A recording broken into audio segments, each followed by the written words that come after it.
A very good evening to all the dignitaries. It gives a great pleasure to welcome all of you in SAFOG OFOG International Exchange webinar on the topic the 5 Ps. And it's time to start the session by introducing today's coordinators and MOCs of the session.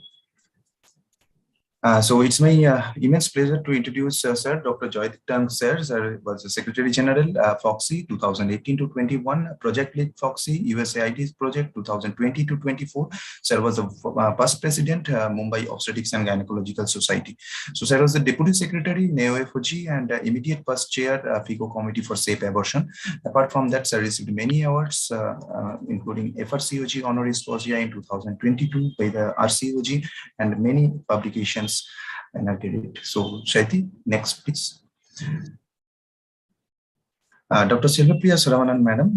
Madam is the Dr. Sylvia is unable to join, so you can leave her because she is in Istanbul. Yeah.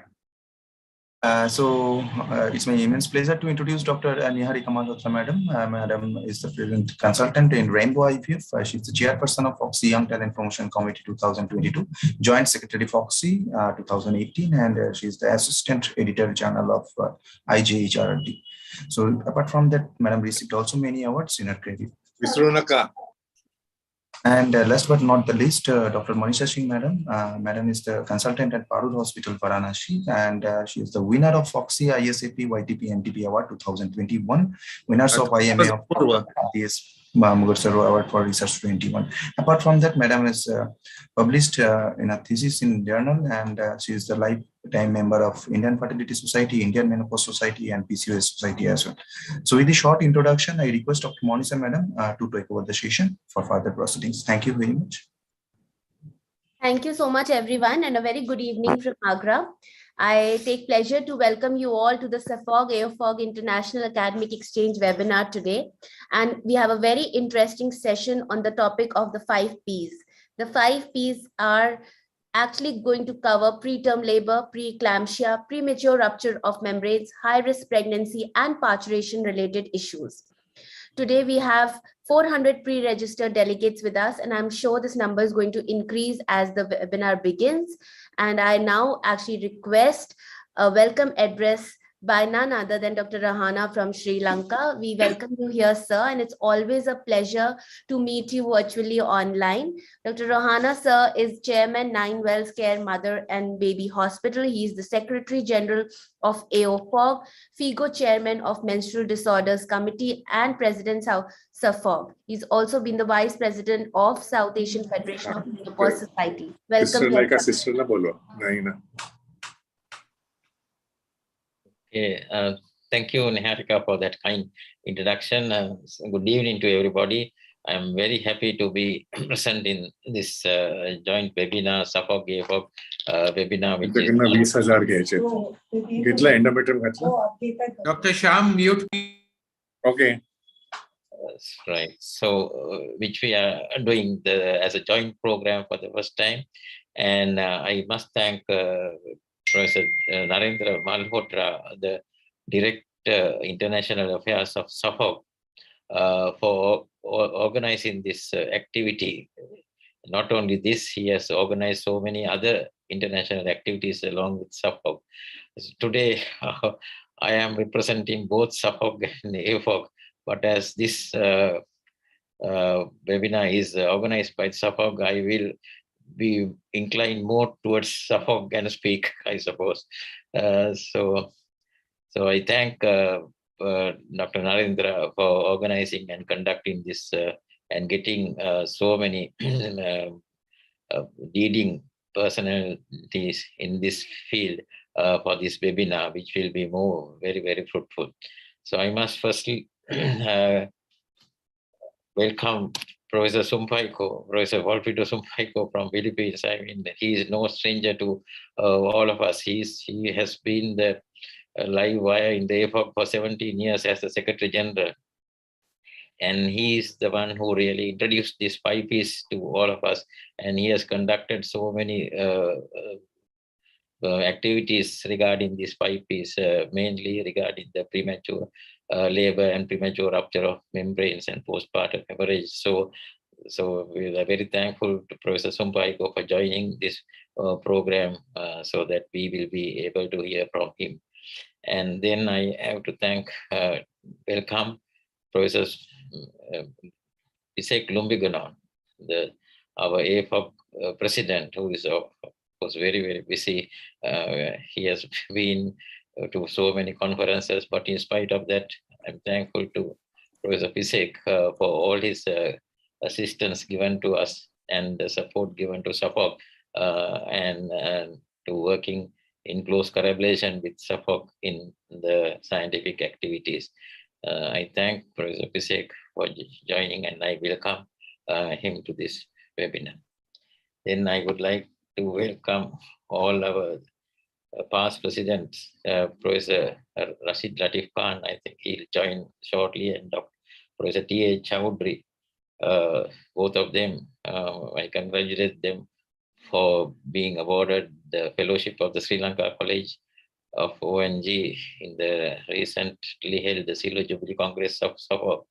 And also I welcome our President-elect, Dr. Shyam Desai, who is very supportive of all our programs, and Dr. Kusum Thapa, the Vice President from Nepal.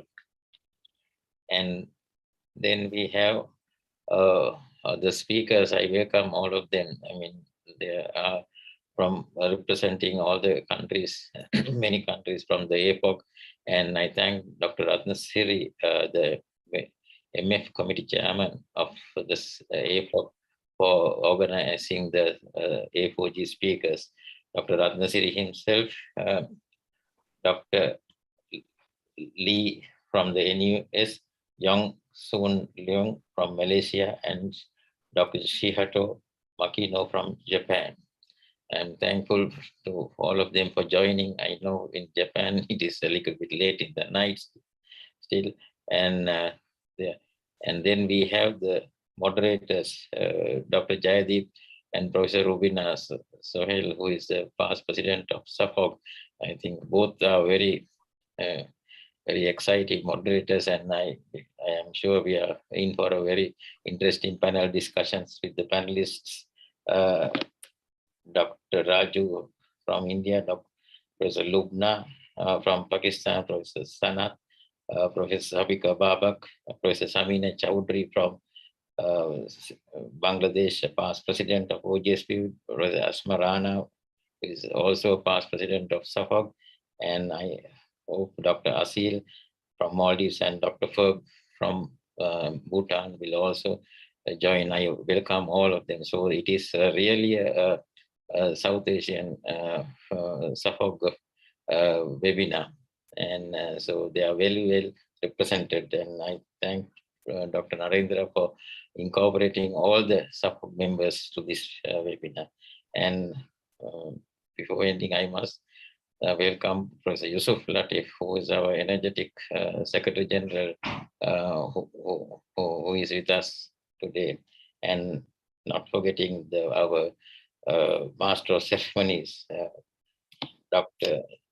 Niharika and Monisha Singh. Both of them have been, I think Dr. Niharika, we know she has been conducting so many webinars for us so efficiently. So I am sure that today also we will have such a one. So without wasting any more time, because we have so much of things to follow, so I will hand you back to the MOCs. Thank you. Thank you so much, Dr. Rohana, sir. Indeed, it's a wonderful program today with SAFOG, AOFOG, a completely star-studded event with stalwarts from all over the world. And we would like to now welcome Professor Pisak from Thailand, and he's the President, Asia Oceania Federation of OBGYN, and he's also been the Professor of Department of OBGYN, Faculty of Medicine in Thailand, and Director of WHO Collaborating Center on Research Synthesis in Reproductive Health. We welcome you here, sir, and we would like to have a few words from you. Thank you very much for the very kind introduction. Dr. Lohana Hatotua, the President of SAFOG. Professor Ledi Sampaiko, past Secretary General of AOFOG. Dear moderators, distinguished colleagues, ladies and gentlemen, On behalf of the President of AOFOG, I welcome you to this SAFOG and AOFOG International Academic Exchange webinar series. Today on the topic of the 5 Ps. Needless to emphasize the vitality of the factors that affect the process of labor and delivery, which all obstetricians have professionally recognized as the 3 P: power, passage, and passenger. However, our today's topic on the 5 Ps, which include preterm labor, parturition-related emergency situation, pre-labor rupture of membrane, preeclampsia, and postpartum hemorrhage, would be different and more specific. As there is a great consciousness today of the evidence-based research, which leads to a better understanding and knowledge of these issues, it is important for us to update and upgrade our professional knowledge on these subjects, which I believe would be shared and discussed in depth by our honorable chair, moderators, and respective colleague speakers. The interest of SAFOG and AOFOG Internationally Academic Exchange webinar series is clear from the start. For the webinar series have been developed with the aim of bringing together the global community of women's health experts, advocates, early career and frontline health professionals. As we can see from the start of our 2022 webinar series, that the subject range widely from description of updated knowledge on the fetus, preconception, epigenetics and genetics, infertility management in low resource setting, addressing adverse outcome in pregnancy. The 5 Ps and the last webinar in our series in November on menopause management. I'm sure that the selected topic will provide you with the wealth of information and many opportunities for discussion. Thank you very much, SAFOG, for offering and hosting this valuable platform of webinar. I'm confident that we will succeed in our objectives. I wish you all a productive discussion over the course of our meeting today. Thank you very much. Over to you, moderators. Thank you so much, sir. And with this, we would like to now invite Dr. Naren Malhotra to give us a program outline on the SAFOG sessions here. We all know Dr. Malhotra is Director Global Rainbow Healthcare, Director ART Rainbow IVF. He's been the past president of FOXY and President INSARC and past Vice President of SAFOG. We welcome you here, sir. Thank you, Dr. Niharika. It's indeed a great pleasure to welcome all the dignitaries and the seniors here. As the Director of International Affairs of SAFOG, we are trying to hold with all the organizations a webinar every 2 to 3 months. And we've already done it with FIGO, with RCOG, with the Antenatal School, and with the Ultrasound, and now with the AOFOG. And the next one in this year, the last of this year, would be with the Menopause Society. And then the next year, we'll go to highly specialized societies like regenerative gynecology, stem cell societies, and things like that. So that is how the plan was and is. This 5 Ps, since when I won the YG award in Philippines, long back, 1990 or 91, I think. And that is where I first met Professor Sampaiko. And since then, he's been treating me like Kua. Kua is brother, younger brother. So that's what he is to me, an elder brother. And he was the one who told us about 5 Ps. So without wasting time, let us hear what the 5 Ps are from the boss himself. Thank you very much for attending this. We now have over 500 live, and it is increasing every minute. We see someone joining every minute. Niharika. Thank you, Naren, sir. It would be a great pleasure and honor for you to also introduce our chief guest, Dr. Sampaiko, sir, and for him to address this whole webinar. Professor Wilfred W. Sampaiko, or as we call him as Reddy. Everyone calls him Reddy. I call him brother. I call him Kua. That's the Philippines word for brothers. He's been a professor of the Department of OBGYN in Manila University. He's been the past Secretary General of AOFOG, the president at Our Lady of the Ultrasound Center for Advanced. And we've done many, many workshops together. I have been like one of his closest followers and a great fan, both of us, Jaideep and me. So, Professor Sampaiko, all yours to explain to us what is this 5 Ps. Please let him share the slides. Thank you very much, Narendra.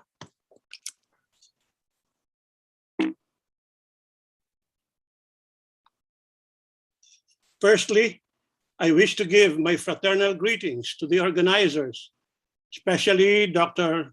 Narendra Malhotra, for inviting me to be the chief guest in tonight's International Academic Exchange Seminar. And it brought back pleasant memories of the various occasions when, as the Secretary General of AOFOG, I came and shared academic learnings and social activities in India, Nepal, Pakistan, Sri Lanka, and Bangladesh. But sorry, not in Bhutan, Maldives, or Afghanistan. But I think the most important take home for me is the numerous friendships which have been formed until now. So my topic for tonight is, what are the 5 Ps? So let me start by telling you that, sorry, it is not in any book or journal. It is simply my personal mantra of the most common obstetrical problems which have resulted in high maternal, fetal, and neonatal adverse outcomes from the time I graduated from medical school in 1968 and up to today. And these are my 5 Ps. Number 1 heading the list is my darling sweetheart, preeclampsia, and then postpartum hemorrhage, preterm labor, and then parturition problems. Prior to 2000, PROM, or preterm rupture of membranes, was the 5th. But at the turn of the 21st century, I have now concentrated on early pregnancy loss, and I will tell you the rationale for the shift. So, preeclampsia. I think these are the following more or less items or outline that has transformed through the years. Clearly, number 1 is the shifting definitions. To those of you who've got lots of white hair like me, will remember that edema was abolished in the year 2000, leaving us with just hypertension and proteinuria. But nowadays, since about 2017, proteinuria can also be not present, and you'll still have preeclampsia provided you have organ systems. And I'll show that in a little while. The next is prediction. We have now within our hands a very good system to predict the onset of preeclampsia. However, there is no unanimity as of now. There is still, the American College stands alone, different from the Fetal Medicine Foundation of Professor Nicolaides and Figo. And then you have the 4 main factors. There's the problem of, should we screen universally or should it only be contingent screening? And probably the new kids on the block, or the hottest topic in preeclampsia nowadays, is the screening methods or prediction methods for preeclampsia in the 2nd and 3rd trimester. So this is the criteria for the current diagnosis of preeclampsia. The blood pressure change is not the same, still 140/90, but it must be present after 40 weeks. After 20 weeks, I'm sorry. But the ones at the bottom is, if you have protein, you must have one of the other criteria. So nowadays, you have to do a platelet count, a serum creatinine, liver transaminases, rule out pulmonary edema, headache, and blurring visions. But usually, if you have high blood pressure and proteinuria, that's good enough. And the whole world is pretty unanimous with dividing the risk factors into the so-called moderate risk and high risk. So whether you are in the American system or in the British system, more or less, the moderate system, the factors are the same, except for multifetal pregnancies, which is moderate in the British system, but is already severe in the American system. So here is the high risk factors, almost the same again, except for the presence of multifetal gestation in the American college. And this is where the Americans stop. They don't believe in the other components of the compulsory screening. They only go for risk factors. And they will start the administration of low-dose aspirin or baby aspirin in the presence of 1 high risk or 2 moderate risk factors. But the British have gone on. This is the paper from O'Gorman and Nicolaides clearly showing that if you use the 4 components of screening versus only history factors, then you can see the big difference as far as prediction of the disease. And of course, the right side here shows you history alone will give you the lowest prediction compared to the 4, wherein you have history, mean arterial pressure, placental growth factor, and uterine artery Doppler. So FIGO has now advised all of us that all pregnant women should be screened for preterm preeclampsia in early pregnancy in the first trimester, and combining them hopefully with biomarkers and even with ultrasound. And then they advise all of us to consult the risk calculator made available by the Fetal Medicine Foundation for free. And however, because there is a difference as far as resources in various countries, if your country has limited resources, FIGO just says, please just screen by using risk factors and mean arterial pressure. If, however, your patient is found to be positive for those 2, then please push on with placental growth factor and uterine artery pulsatility index. And as I mentioned, to me, the hottest topic nowadays is we can now predict preeclampsia on the 2nd and 3rd trimester by using the only one that has been tried very much is the SFLIT-PLGF ratio. One can use the serum PLGF monitoring, but I am pretty impressed by the first paper which came out from Japan regarding serum SFLIT-1. So this is the SFLIT-PLGF ratio. The normal value should be below 38, and the high-risk value is the one higher than 85. Because here it is here, if it is below 38, your patient will not develop preeclampsia. And if your patient has 85, your woman is going to develop severe preeclampsia within a week. And the adverse outcomes increase with the severity of the ratio. And the beauty is the one underneath. If your patient has a value below 38, your patient will not deliver within 4 weeks, or will not even develop preeclampsia, I'm sorry. But if your patient has a value more than 85, your woman is probably going to deliver between 1 to 2 weeks because of severe preeclampsia. And of course, the intermediate group needs more screening. But what is prediction if you cannot prevent? So this is where we now have 2 main weapons. One is the aspirin story, and the other one is the calcium story. And then towards the end, we still have the good old magnesium sulfate as the anticonvulsant, the addition of oral nifedipine as potentially maybe the better antihypertensive, and of course, the age-old problem of time and manner of delivery. So this is in a nutshell the Aspirin Trial. So these are the women screened at 11 to 14 weeks. So these are the women high risk. One half was given aspirin and the other one placebo. And look at the result. To the women who were given aspirin, there was an 82% drop of preterm preeclampsia.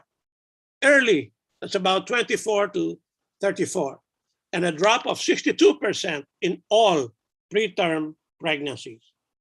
So it's so simple, but we have some difficulty with implementation. Now, regarding calcium, this is the pronouncement of the WHO. In populations where calcium intake is low, calcium supplementation is part of the antenatal care to prevent preeclampsia, particularly those at high risk of hypertension. So the big question to answer is, what is the calcium level in your population?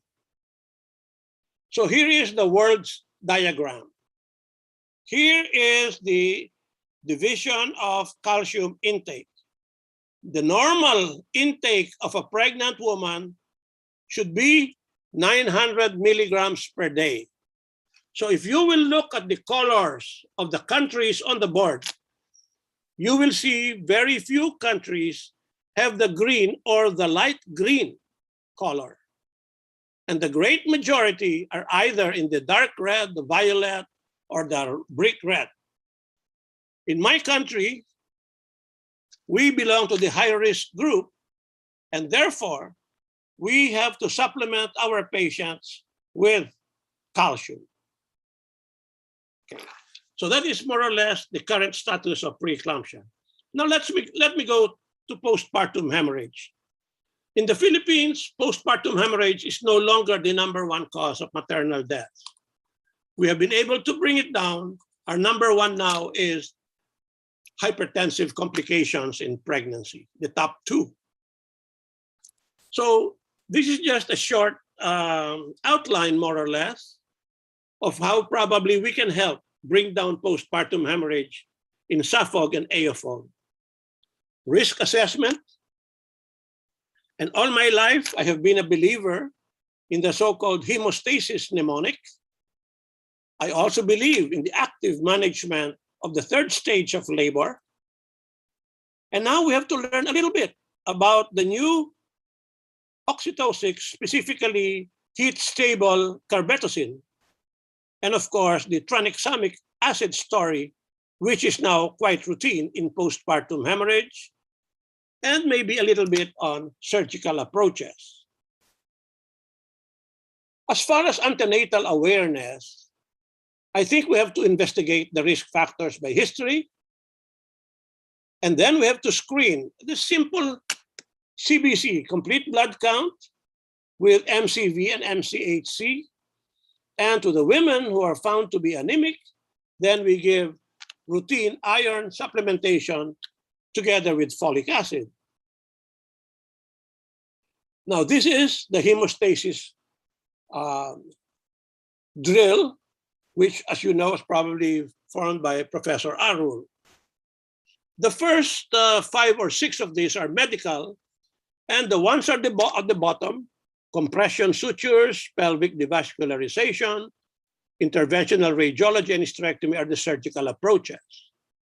So very clear for us is therefore just to know a little bit about how to evaluate the maternal condition, establish the etiology based on the 4 T's, massage, infusion, etc.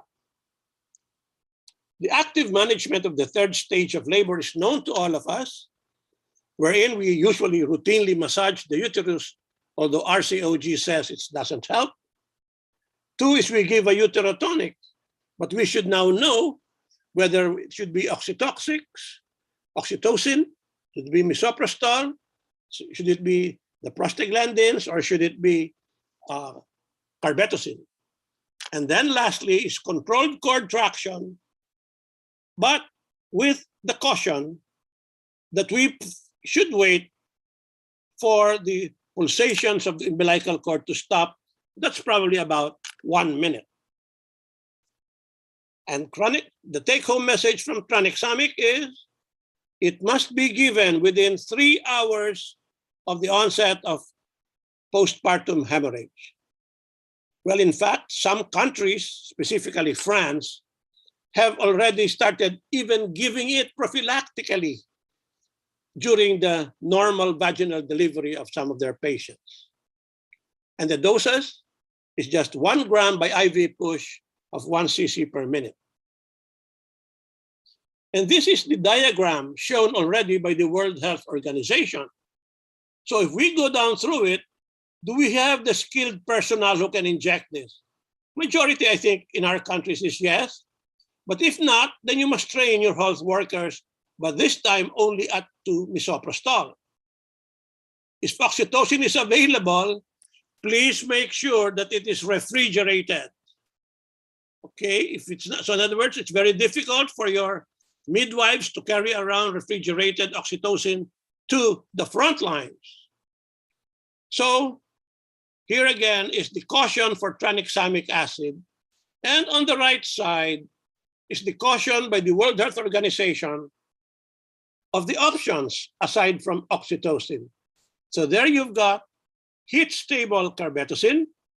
You've got the combination of ergometrine and methyl ergonometrine, but these are not indicated in preeclamptic patients. You have the fixed dose of oxy and ergot, and lastly, misoprostol. Now let's go to the third of my 5 Ps, preterm labor.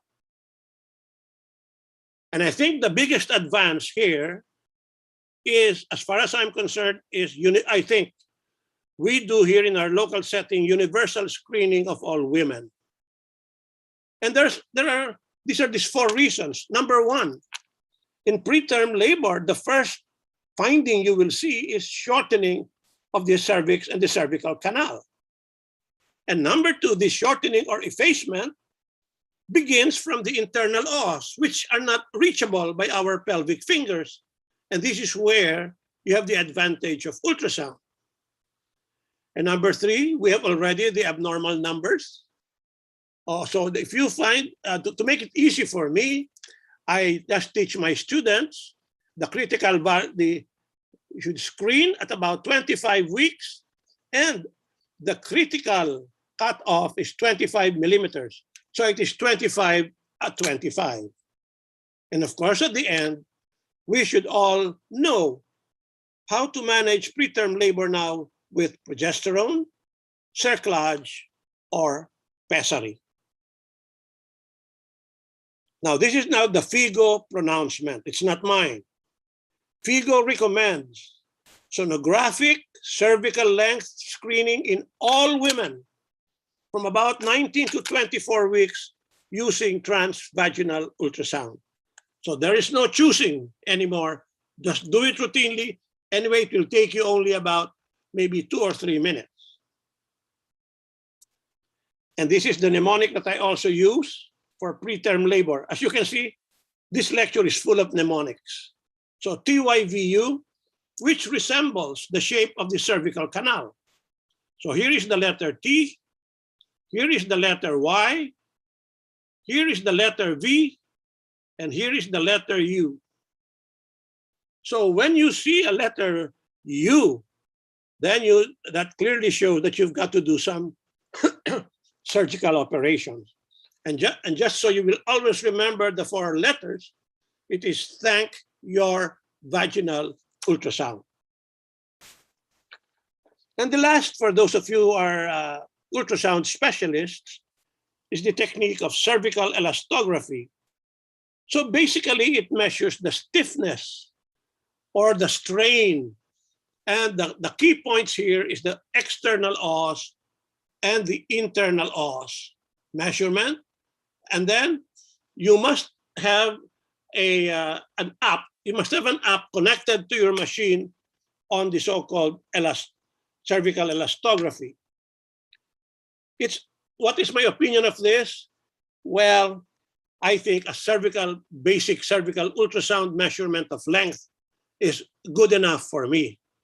But to those of you who'd like to push on with some research, then you can do cervical elastography. Now, problems in parturition. This I'm going to discuss from the point of view of this man, Dr. Michael Robson from Ireland, who was responsible for the so-called Robson's criteria. And I remember him saying CS rates should no longer be thought of as either too low or too high, but whether they are appropriate after you take into consideration all the relevant information.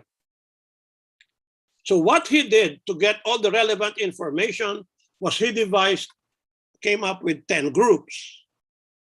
And he discovered, and this is my own introspection of his study, that the highest CS rates in the whole world were found only in 3 main groups of women. Number 1 is the usual run-of-the-mill nulliparous term patient who comes to us in spontaneous labor. The next group are women with a previous cesarean section. In other words, it seems the whole world follows the dictum of once a CS, always a CS. In other words, the incidence of vaginal birth after a cesarean is very low. And number 3, I was surprised to find out that women whose labor was induced gave rise to a very high incidence of cesarean section. And therefore, may I offer that all of this, basically, if you will go through it, the normal woman with a normal labor so far, the woman with a previous cesarean section, and the woman with induction of labor have a common denominator. And this is therefore how to prevent the first cesarean delivery. And the proposed solutions are very simple, but very complex. For example, for the first, the women who are normally coming in just in labor, which labor curve do we use? We in the Philippines have been trained along the Friedman's curve of labor. I'm sure the British are trained along the original partogram of Philpott, which was done in the bush of South Africa. And nowadays is the new Zhang protocol, wherein the cutoff now of active or non-active labor has been increased to 6 centimeters, and the duration of labor of the second stage has been increased by 1. So the second one, vaginal birth after a cesarean section. Do you think we can motivate obstetricians to give trial of labor after a cesarean section? I think it's going to be very difficult because doctors are afraid of being sued in court. No one has been sued for doing a repeat section, but many lawsuits have been given for women who ruptured their uteri. And then lastly, of course, is I think we should go back and clarify our rules on induction of labor, specifically the Bishop score. And nowadays, this has gained a lot of importance because of the so-called ARRIVE trial, which advocates that the best induction of labor should be at 39 weeks. Now, pre-labor of rupture of membranes, I am not going to discuss because it's relatively simple. If it is a term prom, then please deliver your patient. It is the preterm prom, 34 weeks and above, you'll probably also deliver. It is only the 24 to 34 that you will probably have to watch very carefully. And for this, I have now substituted my new 5th P, which is early pregnancy loss. And I have done this simply because it carries with it a very high burden of the disease. So for example, your recurrent miscarriage, recurrent pregnancy loss, your ectopics, your threatened miscarriages, this constitutes about 15% of all pregnancies, which is much, much more than if you combine preterm labor, pregnancy hypertension, PROM, and your antiphospholipid syndrome. So I have deviated since 2002, and I'm giving more emphasis now on early pregnancy loss. And this is the way in which I'm trying to help out. There's been a change in the definition. We now have a better knowledge of etiology. And again, as far as progesterone supplementation, which are you going to use, the natural progesterone or the oral diprogesterone? And the new kid on the block is to give it properly as a luteal supplement and when to stop. The definition has changed. The cutoff is now 24 weeks. The cutoff now is only 2 and not 3. And you don't have to have consecutive pregnancy losses. So this has really opened wide the doors for pregnancy loss. And when we look at the etiology, we cannot do much about women with genetic factors or anatomic factors, although some have already scratched the surface using the CRISPR change for the genetics, some doing uterine transplantation for artificial uteri. So in other words, we are pretty much left with the antiphospholipids, the infections, and then diabetes and thyroid disease. And lastly, the big group of the unexplained. Now, this is the new thing we have to relearn. It can no longer just be said there is a proliferative phase before ovulation and a secretory phase after ovulation. We now must understand that after fertilization, you still have to prepare. And the estrogen and the progesterone stimulation of the uterus is on autopilot. What is number one in the list of difficulty in pregnancy losses is the so-called implantation failure. And even after that, the last 3 days, the embryo can sometimes still be rejected by the pregnant uterus. And now the implantation window has been subscribed to be divided into the process of apposition, attachment, invasion, the neovascularization, and lastly, of course, is immunomodulation to prevent expulsion of the embryo. And this is just the latest systematic review. And this is believable because I think we all believe with Kumarasamy. And this is his article submitted to the American Journal. And in this forest plot, here you can see early pregnancy bleeding and recurrent pregnancy loss.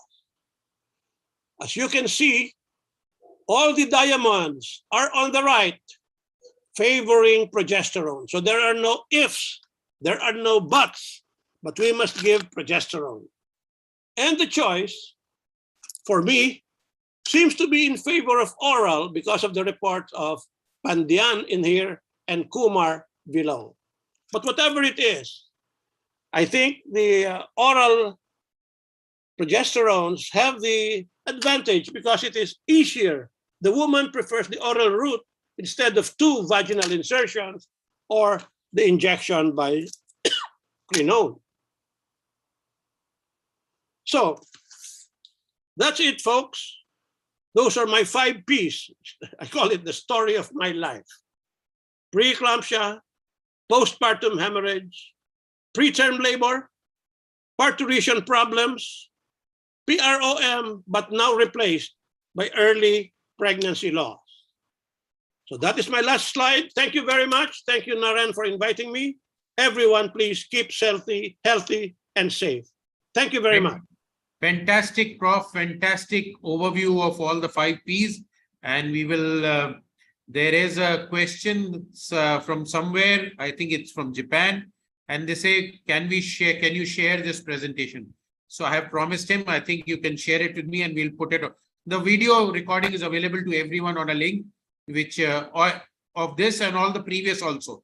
So they will be all on the CEPHOG website and on the SHIELD website. So Sure, thank no you very much. problem. Excellent overview. Now we'll go to the detailed, and I request the Master of Ceremonies to call the chairpersons. And because T.A. Chaudhary and Rashid Latif and Kusum Thapa are not there, so we will request Dr. Lubna to co-chair if she's still there, and Dr. Samina Chaudhary also to co-chair. Thank you so much, sir. Thank you, Sampaiko, sir, for this excellent presentation. For this particular topic, 5 Ps, we now invite the speakers and our chairpersons for this particular session. We now request, I invite Dr. Shyam, sir. Shyam Desai, sir, has been the obstetrician gynecologist endoscopic surgeon from Hinduja Hospital, Nanavati, has been the president-elect of SAFOG 2023 to 25, has been the vice chairperson ICOG 2006, and has been the past president of FOXI 2005. We welcome you, sir. Dr. Samina, ma'am, if she's there. And Rubina, ma'am. Hello. Hi, Samina, ma'am. I now, please, could you please share the CV for Samina, ma'am? Ma'am, could you please chair such session? Ma'am, could you please chair this session? And will now request Professor Samina Chaudhary's CV is there. Yes. Good evening, ma'am. Okay, Ma'am we are so honored to have Dr. Samina, ma'am. Ma'am has been the chairperson of the OGSB Hospital in IRCH, has been the president of Endometriosis Adenomyosis Society of Bangladesh, has been the past president of the OBG Society of Bangladesh, has been the chairperson of Endometriosis Subcommittee of SAFOG, and treasurer of the Bangladesh Perinatal Society. Okay, we welcome you, ma'am. Okay, thank you very much. Dr. Lubina, ma'am. Lubna, ma'am. She was there. There she is. Hello, ma'am.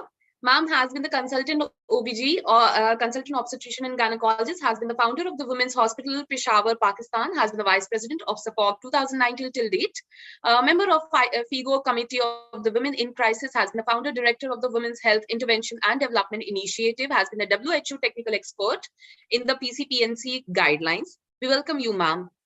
We now request our chairpersons first to please introduce Dr. Desai, sir. Could you please introduce our first speaker? Our first speaker would be Dr. UDP Ratna Series. Over to you, Dr. Desai, sir.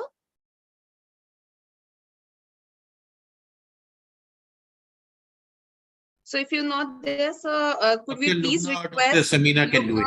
Ma'am, please introduce. You have a slide with his details. I know UDP very well. There he is. There he is.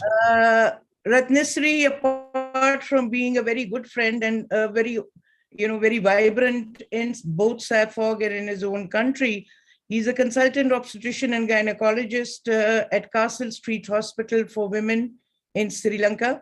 He's the current treasurer of SAFOG, chair of the MFM committee in AirFog, chair IRC RCOG Sri Lanka, and his areas of interest are placenta, creta, spectrum, and infertility. And he is a kind gentleman who helped me through my recent accident in Sri Lanka through his young staff. So over to you, Ratnasri. Thank you very much, Lubna. Thank you very much, organizers, for giving me this opportunity. Can I share my screen, please? So your talk will be for 20 minutes and we'll give you a reminder at 15th minute. Is it okay? Yeah, can I share my screen? Yes, yes, sir, please. Yeah, this is something else I'm sharing. So can I can't get the sharing of my screen, please. Can I? Support from Shield. Just see Dr. Ratnachiri. Yes. Share screen. Yeah, I need to share my screen, please. So please click on share screen option, sir, and then you will get a pop-up of. But I'm another. Yes, you're sir. a panelist. You must be having the share screen option down. Yes, sir. For all the panelists, they are having the permissions to share the screen, sir. But I'm getting another screen here. Yeah, there Yes, it is. now it is sharing. Oh. Sir, at first you need to open the PPT first, and So then you have, after sharing the screen, you need to click on PPT. So close this down, Ratnashri, open the PPT and then share.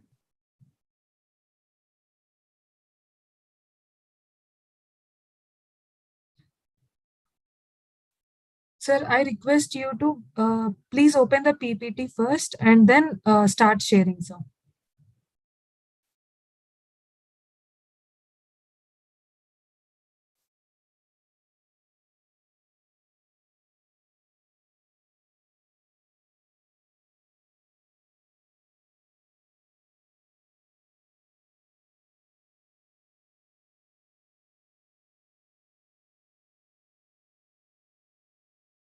Yes, sir, now it's visible, sir.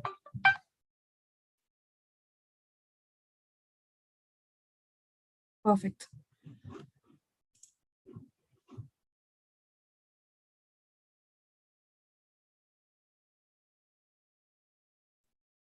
Sir, kindly unmute, sir. You are on mute.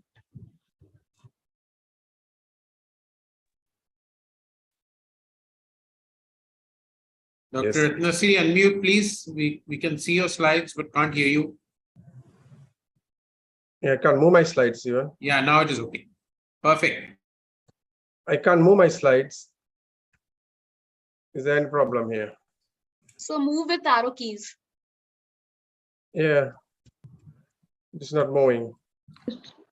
Sir, to the left of click the on the slide, on the yes, sir, screen. you will get the arrow marks. Click on the screen. Okay. Yeah.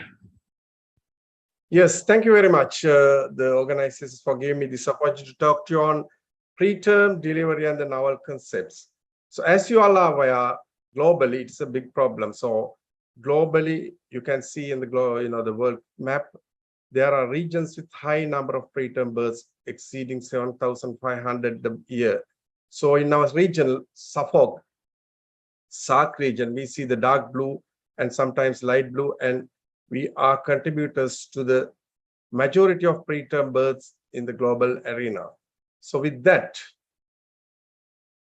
I'm going to speak to you on this subject. I'll give you an introduction, and I will tell you how to improve the neonatal outcome, decision on place of delivery, factors determining the mode of delivery, and mode of delivery, whether it is vaginal or cesarean section. And when you do a vaginal delivery, what are the considerations? And if it is a cesarean, techniques and considerations. So, some major long-term consequence of prematurity is the neurodevelopmental disability. So, preterm labor, delivery, or laboring before 37 weeks occurs in 5 to 10% of all deliveries. Out of them, 2/3 are spontaneous, and we do deliver 1/3. It is seen more than 50% in multiple pregnancies, and they are born preterm. Now, as a result of advances in neonatal care and obstetric interventions, so threshold of fetal viability is decreasing from 26 weeks to 23, 24 weeks. So nowadays, more and more early preterm deliveries are happening, and they survive. So if you see the increasing of preterm births over the years in this chart, we can see in the purple line, it had been on the rise. And when you take the early preterm deliveries, which is from 28 weeks to 22 weeks, it is also on the rise. So that is an alarming problem for our children's health. So when you see the neonatal mortality rate according to the gestational age, with small for gestational age than the non-small for gestational age, the severe small for gestational age babies have a high mortality rate when it is less than 29 weeks up backwards. And when it is severe SGA is absent, it is less than what we see. So if it is 23 weeks with severe SGA, the mortality rate is nearly 100%. So all this depends on the facilities available in neonatal facilities and the labor care. So neonatal respiratory mortality rate also increases when it is less than 34 weeks. These 3 studies have shown it is on the rise when it is less than 34 weeks. So we need a lot of respiratory supportive care for these babies once they are delivered preterm less than 34 weeks. So when we consider the global preterm delivery rate, so it is also showing a variation. So our region, that is the Suffolk region, has a preterm birth rate of 15 to 20%. And recently the global report shows India and Pakistan are contributing more than 1/3 of the global preterm delivery rate. So this is published in the Lancet Global Health in 2018. So when you consider the perinatal optimization care pathway for this kind of preterm deliveries, so there are 3 optimization time points in this graph. You can see prediction of preterm birth, that is with the detailed history, the detection of fetal fibronectin in the cervical or the vaginal fluid, and the cervical. And these 3 criteria are considered to assess the prediction. And the perinatal team, the place of, that is another antenatal optimization is another place that we can optimize place of birth, antenatal steroids, magnesium sulfate, antibiotics, and then peripartum optimization, the delayed cord clamping, normothermia, and maternal breast feeding. All these are optimizations of the neonatal care pathway with the preterm deliveries. Now, preterm labor is a distinct process from term labor. American Journal of Obstetrics and Gynecology 2022 journal, volume 226, said myometrial contractions with preterm labor are associated with the pattern of gene expression distinct from term labor. So whatever we do to delay the term labor may not be the intervention that we need to delay the preterm labor. That may be the reason we are failing in preventing or reducing the preterm labor. You can see in this graph, mostly the preterm labor and the term labor gene expressions are very much different. And we have seen this QUIP app, which was brought up by the Guy's College Hospital, which calculates the preterm birth risk with 3 factors, such as the previous preterm births, late miscarriages, symptoms, along with the clinical tests, which help to predict preterm, the fetal fibronectin test, and cervical length. So this app produces a score, and this will give you a risk analysis. So you can see the right-hand side, that is online, it is available, the risk score assessment of QUIP app. And this will tell you whether the risk is less than 1% or more than 1%, less than 5%, or whether it is more than 5%. But due to the limitation of this getting qualitative fibronectin levels in our region, this usage of this score is limited in our setup.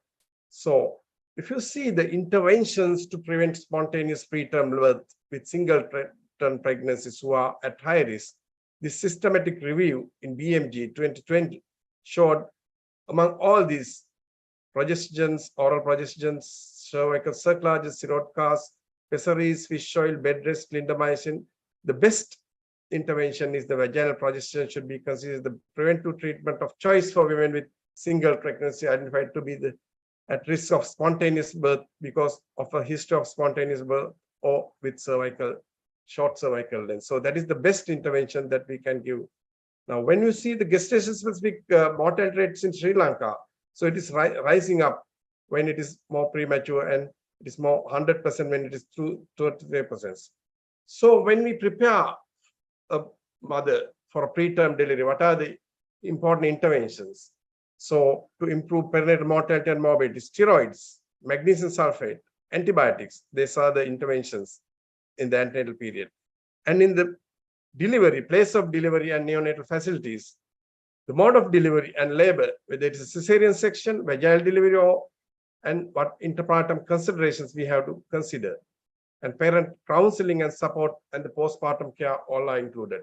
So if you see the steroids interventions, it reduces 32% of neonatal deaths, respiratory distress by 35%, and moderate to severe RDS 45%, and interventional hemorrhage is 46%, necrotizing enterocolitis 54%, and infant systematic reaction in 43. So it has a very good, so these studies conducted in the past, the Antenatal Corticosteroid Trial 2012, which was conducted in some countries, including some of our countries like Pakistan, India, Kenya, it has shown only 16% women were given antenatal corticosteroids ultimately to give birth to a less than 5th percentile newborn, highlighting the substantial overdiagnosis of imminent preterm birth and overtreatment with antenatal corticosteroids. Less than 5th percentile newborns, antenatal corticosteroids use had no effect on neonatal deaths. Increases of neonatal mortality and stillbirths, and increased risk of maternal infection in less than 5th percentile babies. And there was another study, Antenatal Corticosteroid Trial in 2012. It has also been done in Pakistan, India, Kenya, Zambia, and WHO recommends steroids for women at risk of preterm birth 24 weeks. 24 to 34 weeks should be given if gestational age assessment can be accurately undertaken. Preterm birth is considered imminent. There is no clinical evidence of maternal infection. Adequate childbirth care is available, and preterm newborn can receive adequate care if needed. So these are, and the figure in 2021 says prenatal corticosteroids should not be offered routinely to women whom late preterm birth between 34 and 36 weeks anticipated. In addition, prenatal corticosteroids should not be given routinely before cesarean delivery at term. Neither should prenatal corticosteroids be given just in case. Instead, prenatal steroid administration should be reserved for women whom the preterm birth is expected within no more than 7 days, based on the woman's symptoms or an accurate predictive test. In women in whom preterm birth is expected within 72 hours and who have had one course of corticosteroid more than a week ago, one additional course of prenatal corticosteroid should be given to improve the outcomes of the baby. These are the recommended guidance from FIGO in 2021. So APLS study, that is another study which was published in 2016 in the New England Journal. Administration of betamethasone to women at risk of late preterm delivery significantly reduces the rate of neonatal respiratory distress syndrome and severe pulmonary complications, respiratory complications, transient tachypnea of newborn, surfactant use, and bronchopulmonary dysplasia also occurred significantly less frequently in the betamethasone group. Now, when you consider the fetal brain injury, two identified patterns of central nervous system injury underlie the development of cerebral palsy in the preterm infant. Those are the intraventricular hemorrhage, typically starting in the germinal matrix, and the white matter injury known as periventricular leukomalacia. So severe intraventricular hemorrhage, grades 3 and 4, is reliably detected by ultrasound, while the periventricular leukomalacia is detected with MRI. Often final diagnosis of cerebral palsy is taken, it takes few years. So this is the pathway of developing the death of these brain cells and developing.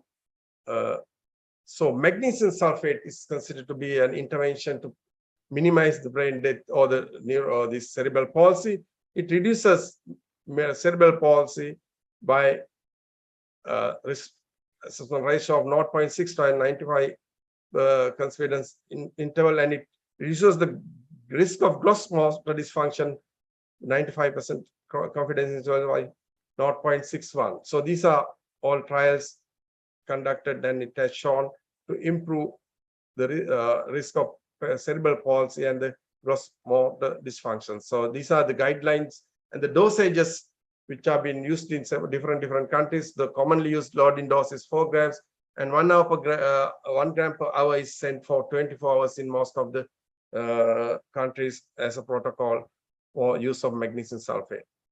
So magnesium sulfate, offer intravenous magnesium sulfate for neuroprotection of the baby to whom between 24 and 29 weeks of pregnancy who are in established preterm or having planned preterm birth within 24 hours. Consider intravenous magnesium sulfate for neuroprotection for the baby for women between 30 and 33, that is 44 weeks pregnancy, who are in established preterm labor or having a planned preterm birth within 24 hours.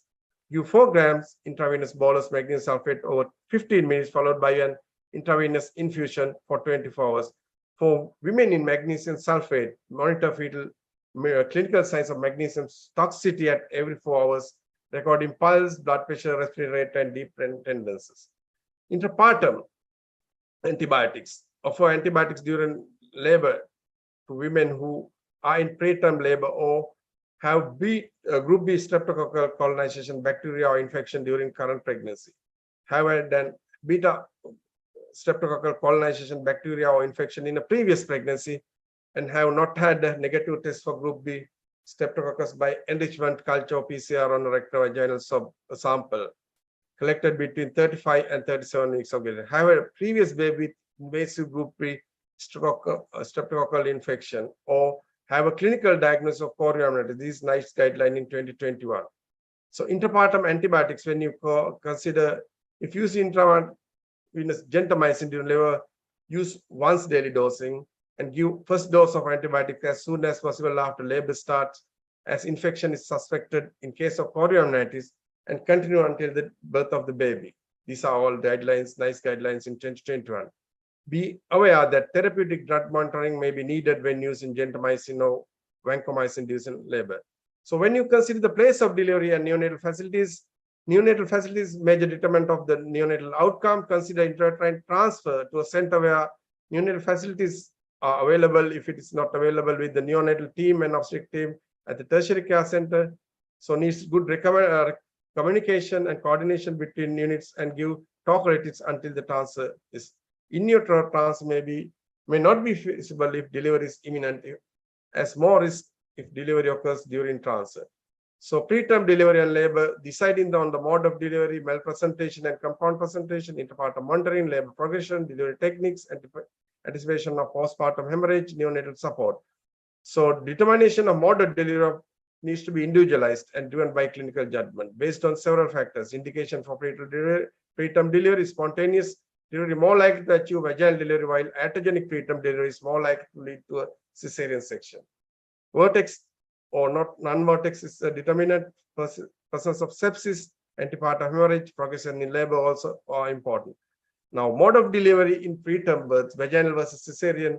Cesarean is seeing more blood loss and postpartum blood loss 20 times more compared to the vaginal birth. If infants delivered vaginally had a significant shorter LOS than infant born by cesarean delivery, so that is shown.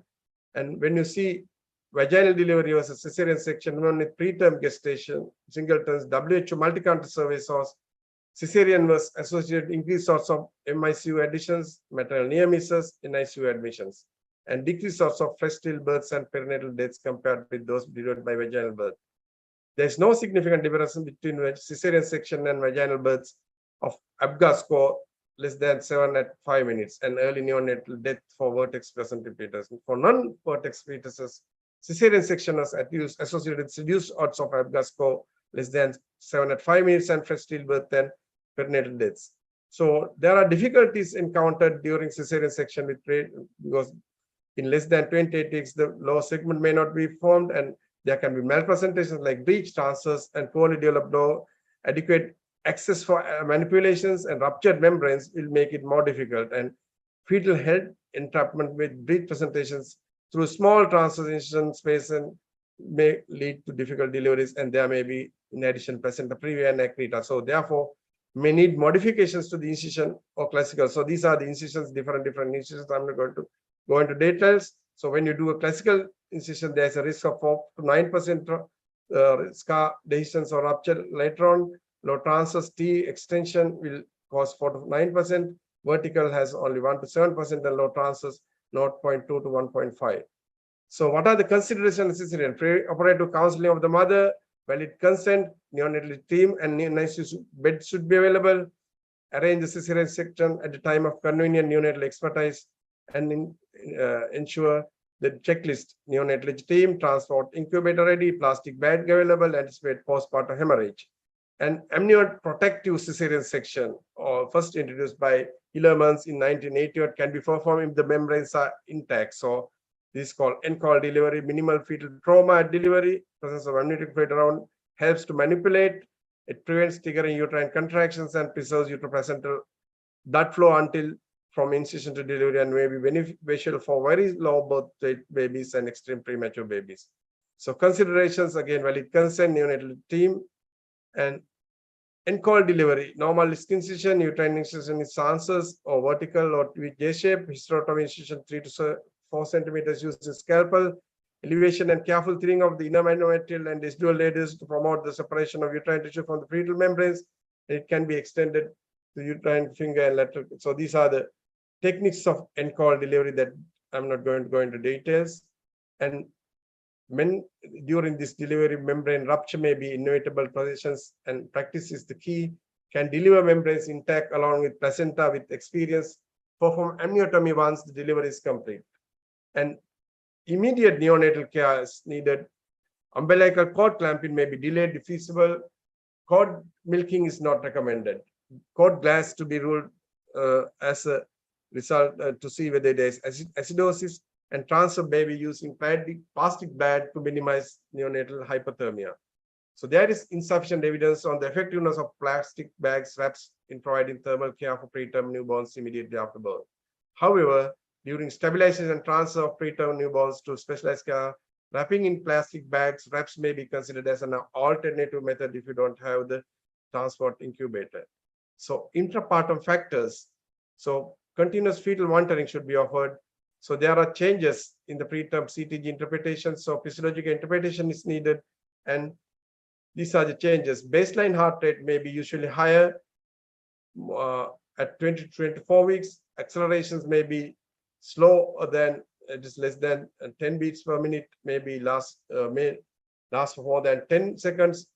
And variability may be reduced due to the immaturity, and decelerations may occur in the absence of uterine contractions, and cycling periods of alternatives activity and quiescence may be absent due to the immaturity of the central nervous system. So these are the changes that which you see with the CTGs in the preterm baby. So when you're interpreting, it has to be individualized basis. So it is not only with the CTG, the other conditions also needed to be considered in interpreting the CTGs. So skilled practitioners should be available at delivery. Before amniotomy, if it is not ruptured membranes, be gentle and be cautious at the delivery without traumatizing the baby. Ensure functioning neonatal resuscitator and transfer incubator and neonatology team present. So limited evidence to guide management in preterm deliveries presenting with malpresentation. Cesarean is more likely with malpresentation. Breech delivery head entrapment may occur due to descent of relatively small fetal head to the undilated cervix. Inductions incision may be performed if it is entrapped head at 2, 4, and 8, 10 positions. So intrapartum proportion of preterm infants with intracranial hemorrhage and convulsions related to the gestation age vacuum extraction. So if you see, when you perform a vacuum extraction less than 32 weeks, the intracranial hemorrhages and convulsions are more seen when it is instrumentation is vacuum. So it is better avoid less than 33 weeks contraindicated. So when you see the vaginal delivery, cesarean and vacuum delivery, intracranial hemorrhages are seen more in vacuum compared to cesarean, and subrachial hematomas and cephalomatomas also more with preterm vacuum deliveries. Convulsions, other disturbance, cerebral status, and brachial processes all the seen in more with vacuum delivery compared to cesarean and vaginal deliveries. And second stage, ventus contraindicated less than 34 weeks. If instrumental delivery is required for those kind of babies, consider forceps. However, higher chance of fetal trauma compared to term babies. Alternative would be cesarean, which carries risk of full dilatation at prematurity.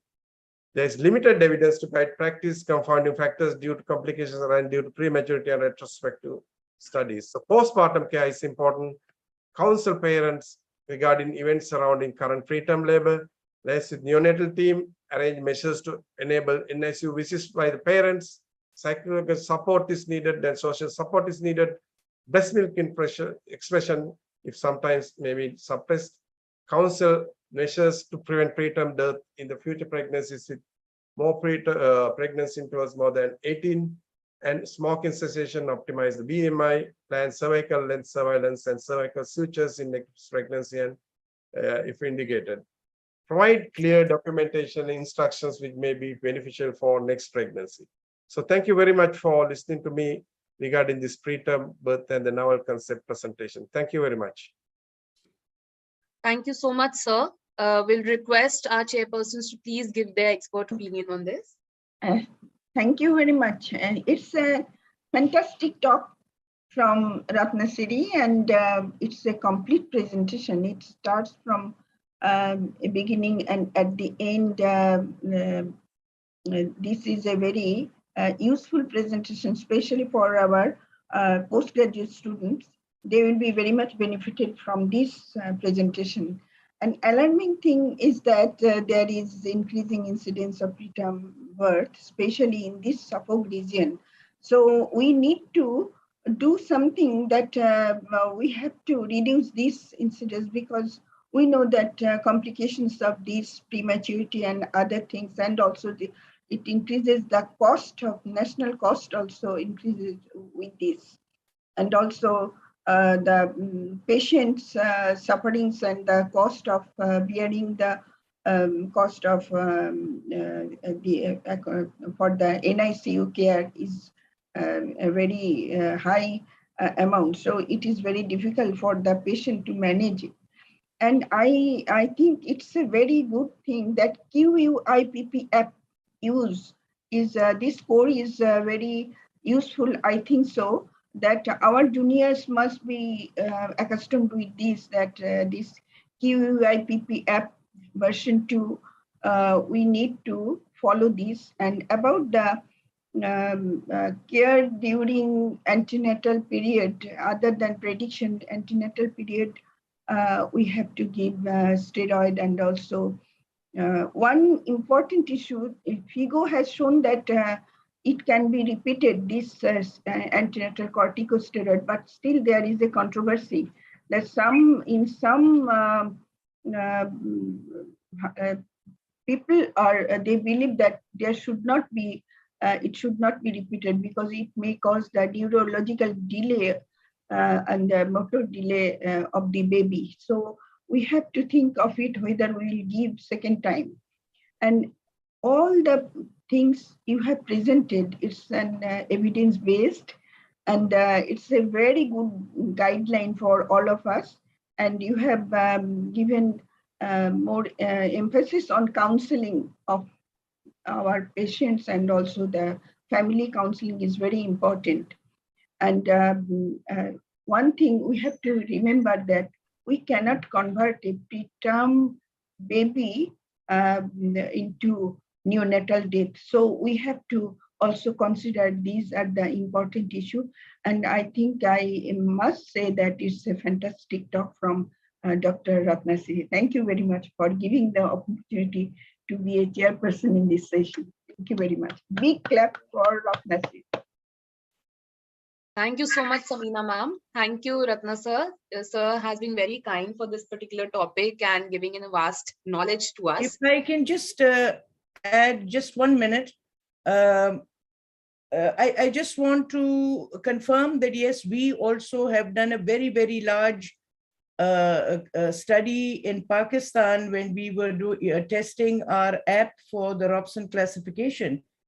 And we found that the group size for group 10 was double what it should be. So, you know, there the data is there. The cesarean section rate was much higher than it should be. And shockingly, with that high cesarean section rate, this group also had the highest perinatal deaths and the highest maternal mortality deaths of all groups. So this is definitely a group worth watching. As a group, there are a lot of issues in South Asia. And of course, it's also largely where you bring, how you define a preterm vis-a-vis abortion. You know, where is your period of gestation? Is it 28 weeks? Is it 20 weeks? Is it 22 weeks? Is it 24? Because most of our places, especially in the public sector, do not have effective neonatology services. So there are a lot of things that we really need to focus. This is a very, very important, group of patients, both for the mother and for the baby, because the preterm is also, the mother is usually very ill with the iatrogenic preterm, so they die. So I think this is something that I would love to sort of get together with the group and work on it for South Asia. And Ratnasri, I mean, you left nothing, out of the topic. And of course, Samina was the icing on the cake because she rounded it off. So I just wanted to say these two things, and well done. Thank you very much. Thank you so much, Lubna ma'am. Please stay back for this chairing. We have with us Dr. Sarah Lee, who will be presenting on parturition-related emergency situation, for which I would request Dr. Samina ma'am to please introduce her.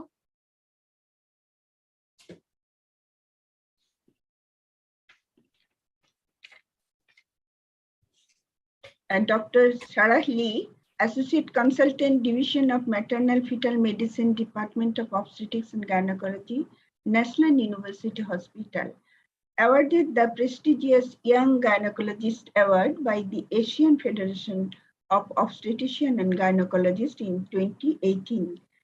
Clinical interest is interpartum care, ultrasound, and postgraduate obstetric training. Research is also her interest, and especially on perinatal epidemiology, use of artificial intelligence in antenatal and intrapartum care. Thank you, Dr. Sarah. Dr. Sarah, your talk will be for 20 minutes. We'll give you a reminder at 15th minute. Okay, sure. Thank you, Dr. Monisha. Thank you. Can you hear me well? Yes, ma'am. Yes, ma'am. Okay. So before I begin, I would like to thank the SAFOG for giving me the opportunity to speak today and to share about parturition problems. So I would like to apologize before I begin that this may not be what Professor Wilfredo had shared about. When I was first given the topic of parturition problems, I had really interpreted it in what would be some clinical situations in which we would find challenges during the parturition period. But so I chose to talk about the challenging second stage. What are some guidelines with the management, how we interpret CTG and cord gases. And then I would like to end by rounding up everything with two clinical scenarios. But I think that this is very important because how we interpret and how we manage the second stage would definitely affect our cesarean section rates and also, of course, affect perinatal outcomes. So without further ado, I would like to begin my lecture. So the second stage of labor is the period of time between full cervical dilatation and delivery of the baby. It can be divided into the passive phase, which is finding of full dilatation of cervix before the involuntary expulsive contractions, and the active phase, which is the expulsion of the baby due to maternal efforts. Historically, health policies and guidelines focus on first stage of labor, such as to progress the use of partogram and defining the active phase of labor. And also health policies tend to focus on the third stage of labor, which is an active management of third stage, PPH prevention. However, there are several potential complications that can arise in the second stage, especially fetal hypoxia and birth asphyxia, failure of the presenting part to rotate or descend, and maternal perineal trauma. And all these can occur very suddenly with catastrophic impact on the mother and the neonate. As such, it is a very challenging time for healthcare providers caring for women in the second stage of labor. And we need to be well equipped with knowledge of the basic physiology that occurs during this time in order to guide our management. So if you were to go back to the mechanisms of labor in the second stage, these are the second steps that occur. I will not go into detail because I know that most of us are really well versed in this area, but just to list them, that is engagement, descent, flexion, internal rotation, extension, external rotation, and expulsion. Sorry to interrupt, Sarah ma'am. Can you please put it on the full screen? All right, sorry. Is this better? Yes, ma'am. Thank you so much. Okay, so sorry about that. So there is some guidance for our practices in the second stage, and some of them listed here are from the NICE guidelines for intrapartum care for healthy women and babies written in 2017, and also from various papers as shown below. So first we note that bearing down is a reflexive and spontaneous effort. So it involves combined forces by contractions and abdominal musculature that propels the fetus downwards. But the guidance is that we should not push beyond the completion of each contraction, allowing the fetus and mother to rest in between. And this also allows the fetal heart rate to recover to normal prior to the next expulsive effort. This reduces the risk of fetal acidosis building up. With regards to position in labor, the upright or lateral positions are recommended as opposed to supine or lithotomy position. But ultimately, the women should be supported to birth in a position of their choice. With regards to delayed pushing, it is said that regional anesthesia may reduce the reflex urge to push. However, there is no difference in rates of spontaneous vaginal delivery, neonatal morbidity, or perineal tests. For normal vaginal delivery rates, delayed immediate pushing results in normal vaginal delivery rates about 85.9% of the time, whereas delayed pushing also results in a similar rate of normal vaginal delivery of 86.5%. In fact, delayed pushing has been shown to significantly result in higher rates of PPH, longer duration of the second stage, and chorioamnionitis. So with regards to the use of oxytocin, the NICE guidelines recommended that the use of oxytocin in the second stage is recommended only if contractions are deemed inadequate. However, care must be done to exclude cephalopelvic disproportion or obstructed labor prior to commencing oxytocin. Non-routine use of episiotomy is recommended, but I'm aware that this recommendation was perhaps made on a Caucasian population, and we do need to take note about this in our own population. With regards to preventing obstetric anal sphincter injury, supporting or guarding the perineum is recommended, controlling the presenting part to avoid expulsive delivery, and warm compress on the perineum during the second stage has been shown to reduce the incidence of obstetric anal sphincter injury. There is, however, no evidence for perineal massage in the second stage of labor. So the NICE guidelines define these certain thresholds for delay of second stage. So for a nulliparous lady, a delay in second stage is defined as when the active second stage has lasted for 2 hours or more. For a multiparous lady, this is when the active second stage has lasted for 1 hour or more. However, we suspect delay in a nulliparous woman when progress has been inadequate after 1 hour of active pushing, and in a multiparous, progress has been inadequate after 30 minutes of pushing. We have to consider all possible causes of delay, such as CPD, malpositioned, inadequate uterine contractions, poor expulsive efforts due to regional anesthesia, or maternal exhaustion.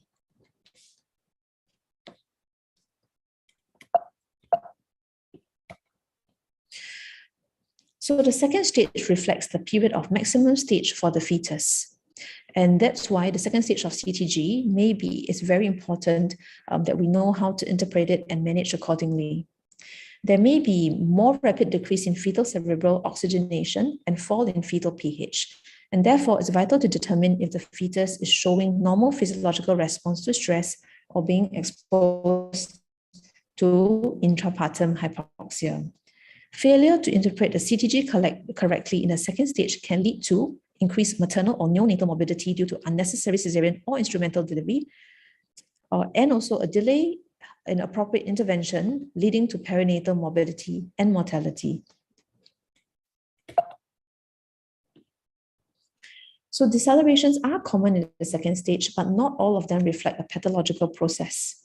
Some common decelerations that we often encounter in the second stage are, first of all, early decelerations. So the nother of the decelerations occur at the peak of the contractions. They show normal variability within the deceleration, and they do not indicate fetal hypoxia or acidosis.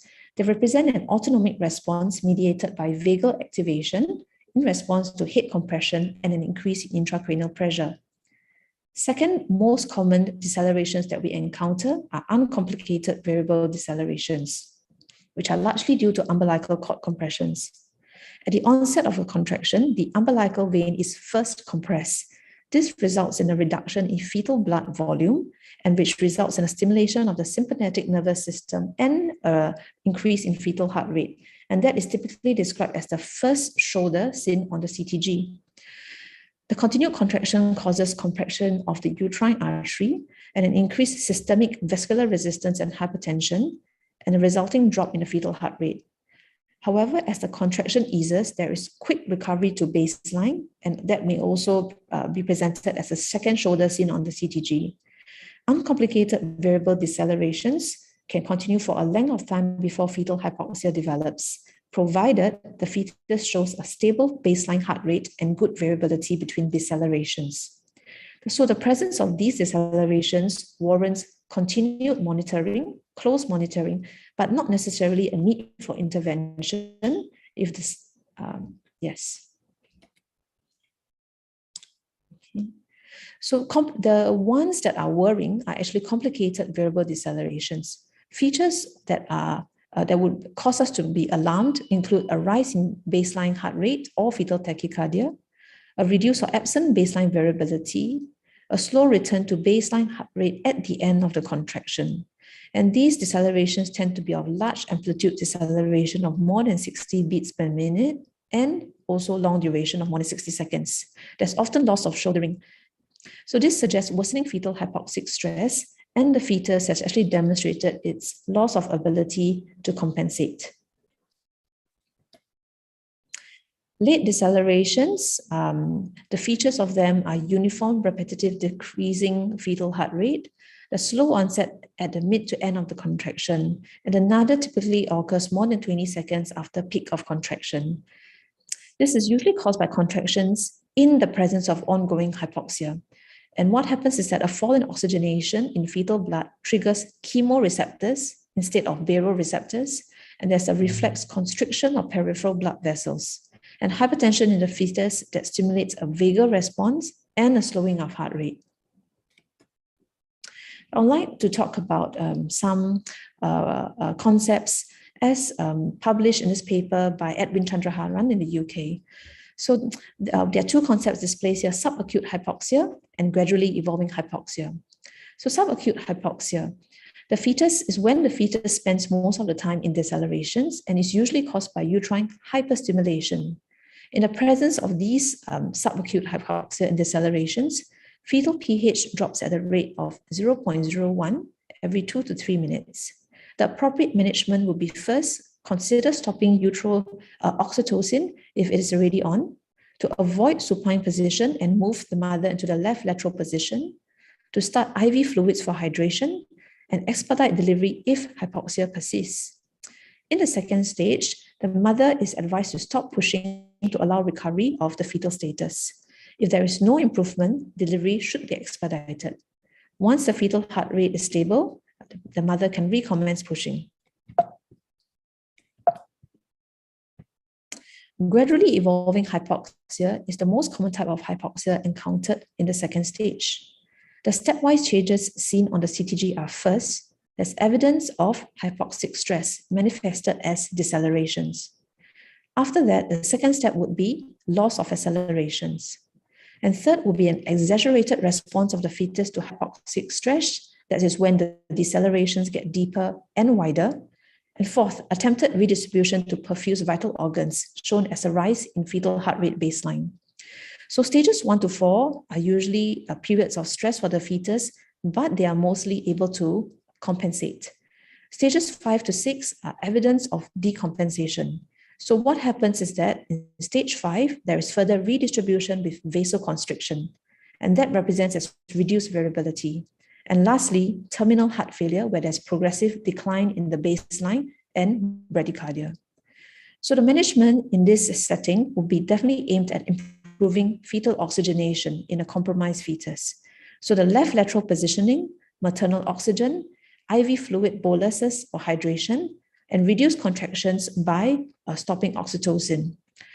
However, if there is no recovery, urgent delivery is required. if the signs of decompensation cannot be reversed. Another important principle would be to consider risk factors. Most fetuses tolerate the stresses of labor well, but fetuses with these pregnancy risk factors may not be able to compensate well enough and may rapidly decompensate in the second stage.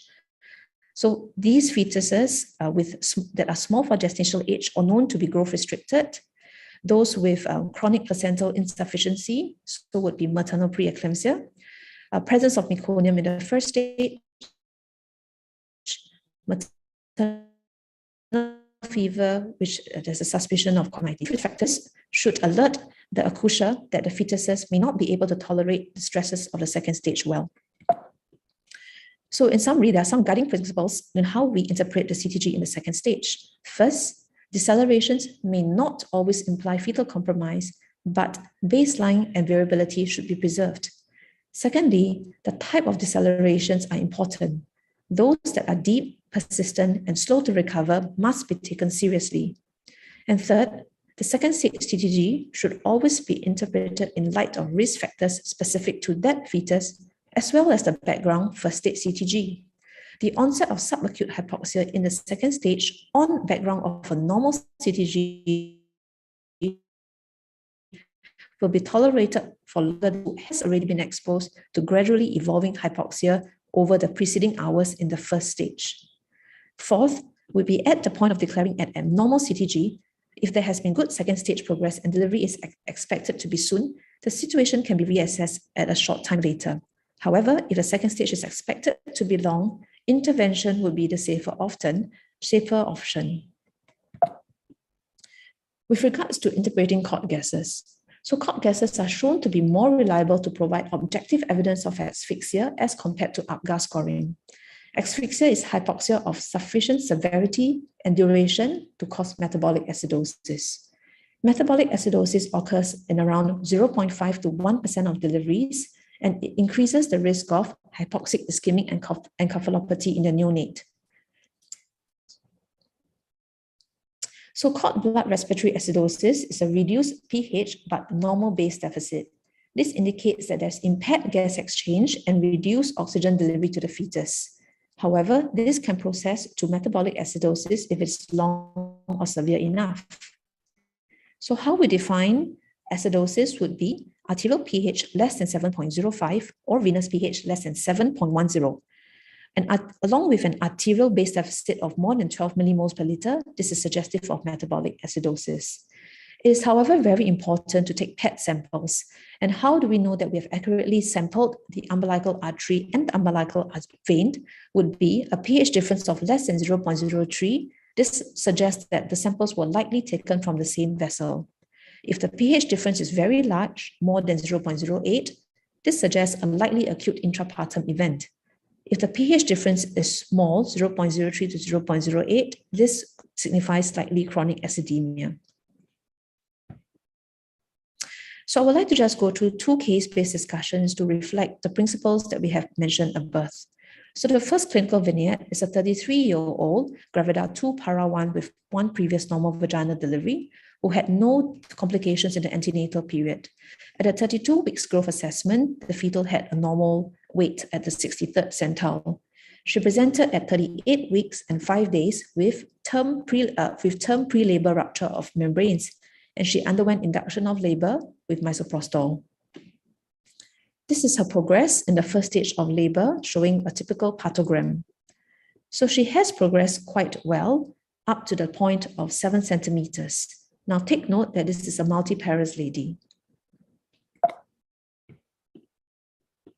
So at this point, when she had when she remained 7 centimeters over 2 reviews, the senior registrar on the ground had examined her.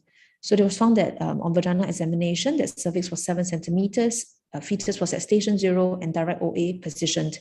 Contractions were 2 in 10 minutes, and the decision for oxytocin augmentation began. This was a CTG throughout the second stage of labor. Okay, at 9 a.m., she was declared OSFUL, direct OA, station 0. There was no caput or molding, and liqua was clear, and pushing was commenced. At 1 hour later, oxytocin was still on. The vaginal examinations were similar, except that the fetus has now gone to station +1. At 11 a.m., 1 hour later, oxytocin was still on. This time, station had come down to +2. There was some kaput, but LICOR was still clear. The senior was called for assisted delivery in view of the prolonged second stage of 2 hours for this multiparous lady and a non-reassuring CTG. Half an hour later, a kiwi cup was applied and the baby delivered with 1 pull. So this was the baby's outcome. This was a baby boy, birth weight 3.1 kilo, Apgar 7.9, and these were the cord gases. The arterial cord pH was 7.1 and base excess was -12. Venous cord gas was 7.2 with base excess -6.4. So this probably suggests a very acute hypoxic event, but without significant metabolic acidosis. So now we'd like to discuss a clinical vignette 2 and compare the differences between the management of these 2 cases. So the second case is a 27-year-old, Gravida 1, Para 0. At a 32 weeks growth assessment, the fetus was growing at a 16th centile. This was otherwise an uncomplicated pregnancy. She went into the labor with intact membranes at 39 weeks, 5 days, spontaneously. So this was a progress in the first stage of labor. In this case, when the mother had progressed to 4 centimeters dilatation, an amniotomy was performed. The CTG, however, was reactive. There was no signs of fetal distress, and the patient was contracting 2 to 3 every 10 minutes. 4 hours later, she was 6 centimeters, left occiput anterior, station -2. However, there was still moderately meconium stained liquor. The CTG was reactive, and the patient was contracting 3 in 10. However, progress was thought to be suboptimal, and oxytocin was started.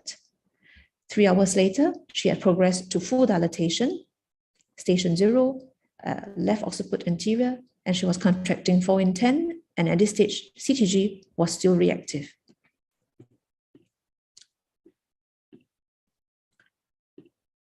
So this was at 2 a.m. then. At 10 centimeters, she was noted that there was moderate meconium stained liquor, direct OA. The baby had now descended to station +1. Pushing was commenced. Oxytocin was still going on. Finally, about close to 1 hour later, the baby was delivered normally without any assistance. However, we have this 5 was the minutes. outcome. Yes. The baby boy had a birth weight of 2.7 kilos, Apgar 1.5. Baby had to be intubated at birth, and there was meconium aspiration syndrome. The baby also had hypoxic ischemic encephalopathy of stage 1. The arterial cord gas shown at the bottom right-hand corner was 7.02, base excess -14. So this was actually metabolic acidosis. So now what was the difference in between these 2 cases? So the CTG at the top was from the first case, and the CTG at the bottom was from the last case where the baby had a poorer outcome. So both cases, in both CTGs, we noted that there were decelerations in the second stage. However, in the last case, there was a rise in baseline to 180 beats per minute, and variability in between contractions could be said to be reduced. The second most important point was that was hyperstimulation with oxytocin, and that gives no time for the baby to recover in between decelerations. Lastly, the second stage CTG should be interpreted in light of risk factors specific to that fetus, as well as the background first stage CTG. So in the last case, the baby had already meconium passage in labor. So this was a risk factor, and we do know that decelerations can provoke meconium aspiration. So I just wanted to clarify the terminology between tachysystole and hyperstimulation. Uterine tachysystole strictly refers to increased frequency of contractions, and it's the expression that should be used if there is no oxytocin being given. On the other end, it's being said when oxytocin is being used. And that the given limit of acceptable contraction frequency is 5 in 10 minutes. It is, however, erroneous and dangerous to imply that if contraction frequency is 6 or 7 in 10 minutes, but the fetal heart rate remains normal, then this is not hyperstimulation. So as seen in the last case, the oxytocin should have actually been stopped or reduced. So in summary, the second stage of labor is a physiologically stressful process for the fetus. Most fetuses can adapt and compensate well, but occasionally those with risk factors will not be able to do so and decompensate rapidly. Identifying these risk factors from the antenatal history and knowledge of the intrapartum progress is vital. Decelerations are common at the second stage, but those that are prolonged, repetitive, especially when accompanied by a rise in baseline heart rate and reduced variability, are more likely to signify ongoing severe hypoxia. So thank you very much for listening. Thank you so much, ma'am. Dr. Lubna, Dr. Samina, please provide your expertise. I think we're running late, so we'll just keep it very short. Of course, it was comprehensive, beautifully done. I wish that we had half a day and it should have been a proper seminar, because each one of these presentations is just so complete and so full of information. I'd just like to sort of comment that I think the labor care guide is going to make a difference if we, adapt, if we follow it and implement it in our labor wards. That rush to deliver the baby, hopefully we will stop doing that. And the second point, which even you brought up in one of your slides, was the second stage cesareans that take place for failure to progress. I don't think failure to progress is a diagnosis of any kind. We must be very explicit about whether it is cervical dystocia, or whether it is, labor is not progressing because there's lack of oxytocin, or whether it is the malposition, or what exactly is, this thing delaying this labor.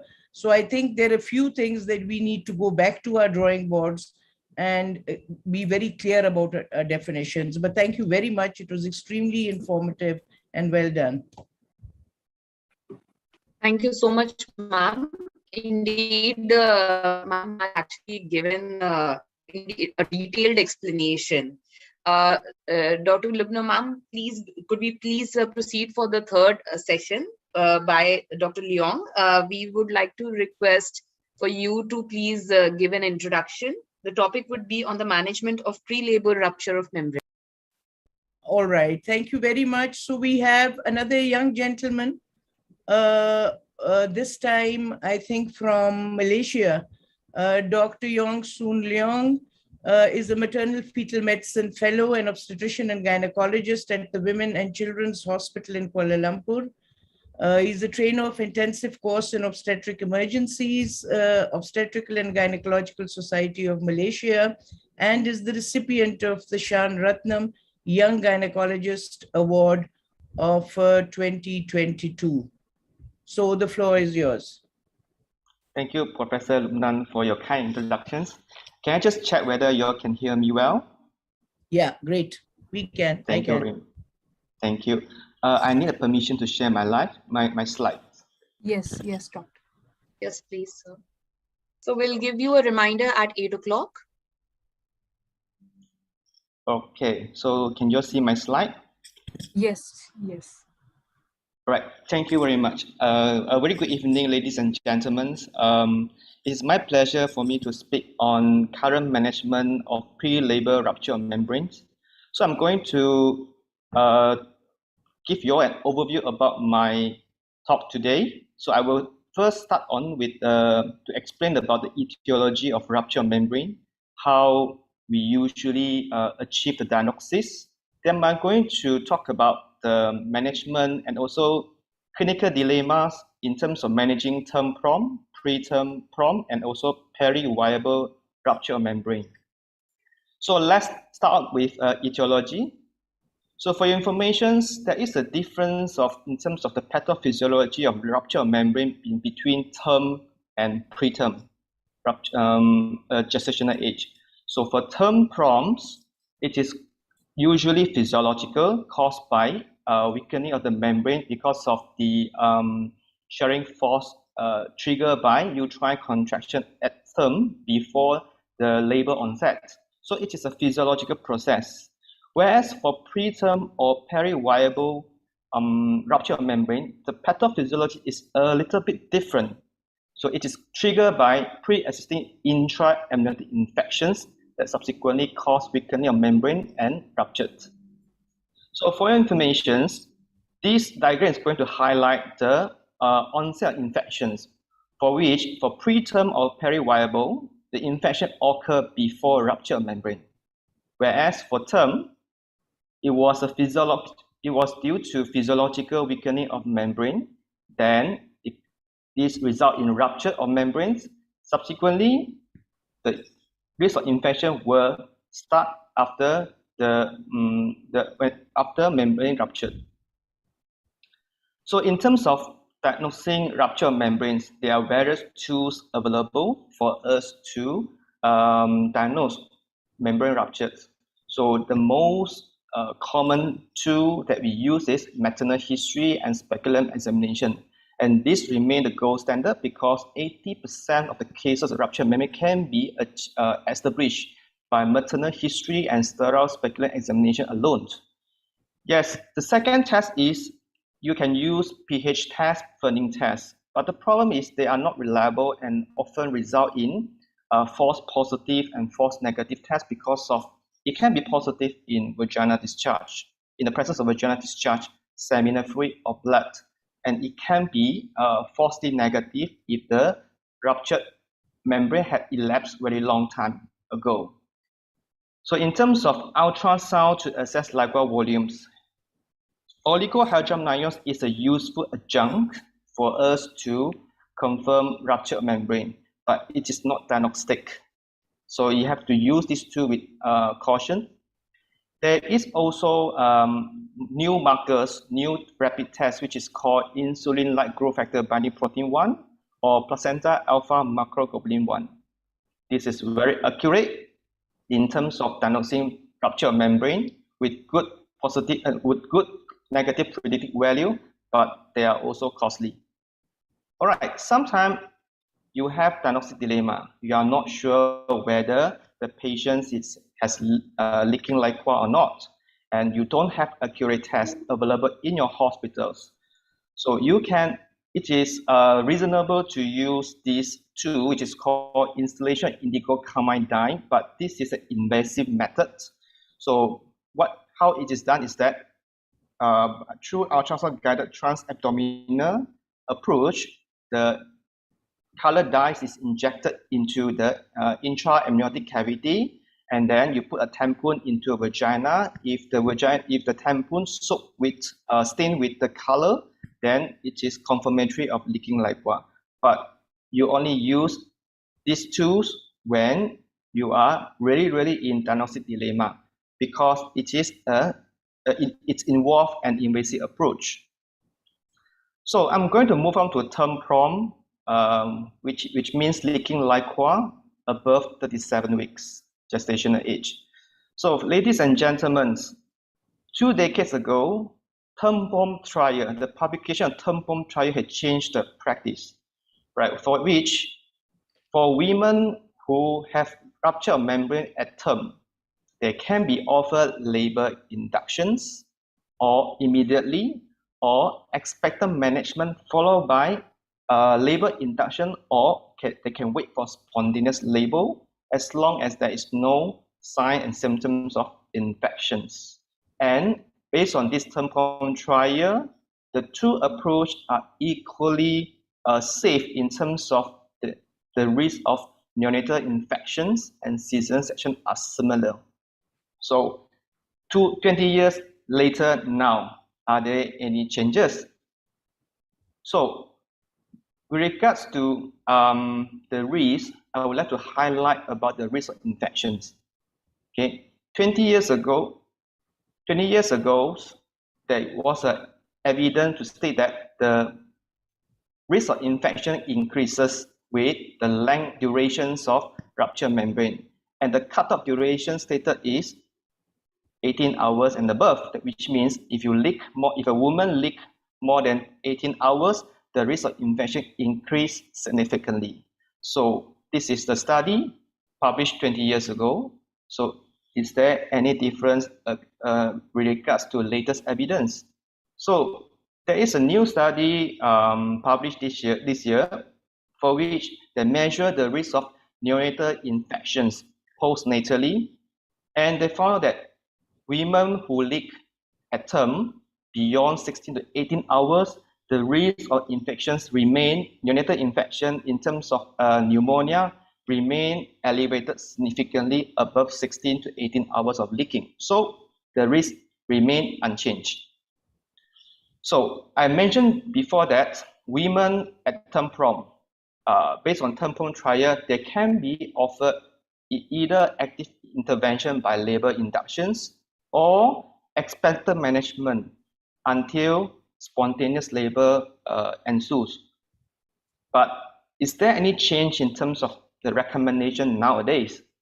So with regards to this issue, first, we need to ascertain the current recommendation recommended that we need to ascertain patient's GPS status first. And number two, whether there's any concerns about labor induction. For example, women with previous cesarean sections, grand multipara, you worried of the risk of labor induction that may trigger the risk of uterine ruptures. So in terms of the current recommendations, immediate labor inductions is preferred as compared to expectant management, because there's no point to wait for longer durations after leaking, and this increases the risk of infections. So meta-analysis has shown that by immediate labor inductions, it can reduce the risk of neonatal infections without the change of cesarean, without increasing the cesarean section rate. So if we have decided a woman to undergo labor induction, we need to make sure that we give them optimal durations of labor. So it is recommended to allow them to be in labor for 12 to 18 hours. So in order for them to achieve a successful vaginal delivery. So with regards to expectant management, so if patients have any concerns about labor inductions, and patients with previous cesarean section, but they want a vaginal birth after cesarean sections, so you may consider expectant management, because 1 to 2 in 10 women with spontaneous with term leaking, they may end up with spontaneous labor by 12 to 24 hours later. So it is still a reasonable approach, provided it is with women's choice. But bear in mind that if the patient is known case of GPS, so I think expectant management would not be the reasonable options for the management of term prom. So with regards to mode of inductions, so let's say you want to induce a woman with term prom, or after expectant management, you want to induce the woman if there's no symptoms of labor. So which mode of induction would be the best options? So in the previous practice, based on term prom trial, oxytocin seems to be superior options because it has lesser risk of infections and chorioamnionitis as compared to prostaglandin. However, there was no evidence with regards to the safety and effectiveness of mechanical method in the context of term prom. So how about the current evidence? In terms of current evidence, oxytocin remain the superior options, okay, provided the cervix is kind of favorable. But for unfavorable cervix, you may consider prostaglandin, although it is a little bit controversial, but it doesn't, prostaglandin is not an absolute contraindication for women with term prom based on current evidence. I guess if you insert 1 prostaglandin per vaginally, review 6 hours later, and then followed by oxytocin augmentations, this could reduce the risk of infection because the number of prostaglandin has been will be kept minimal, and also the numbers of digital examination also will be kept minimal as well. So with regards to mechanical methods, well, there are studies which evaluate the safety and effectiveness. At the moment, there is no evidence to say that mechanical methods such as transvagal balloon catheter insertion is safe to be used, because there is a concern about the risk of neonatal infections and also chorioamnionitis pneumonitis. So I'm going to move on to antibiotic prophylaxis for term prom. Okay, before we talk about antibiotic, what is the role of antibiotic in this context? This is what, in terms of what kind of bacteria, microorganism that we are trying to tackle on.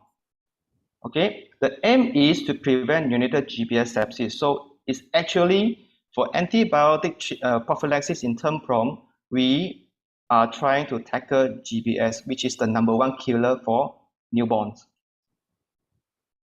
So, however, based on current evidence, there is no rules in terms of routine use of antibiotic prophylaxis for all women with term prom. But there is a However, there is a strong role in terms of selective use of antibiotic in the context of term prom.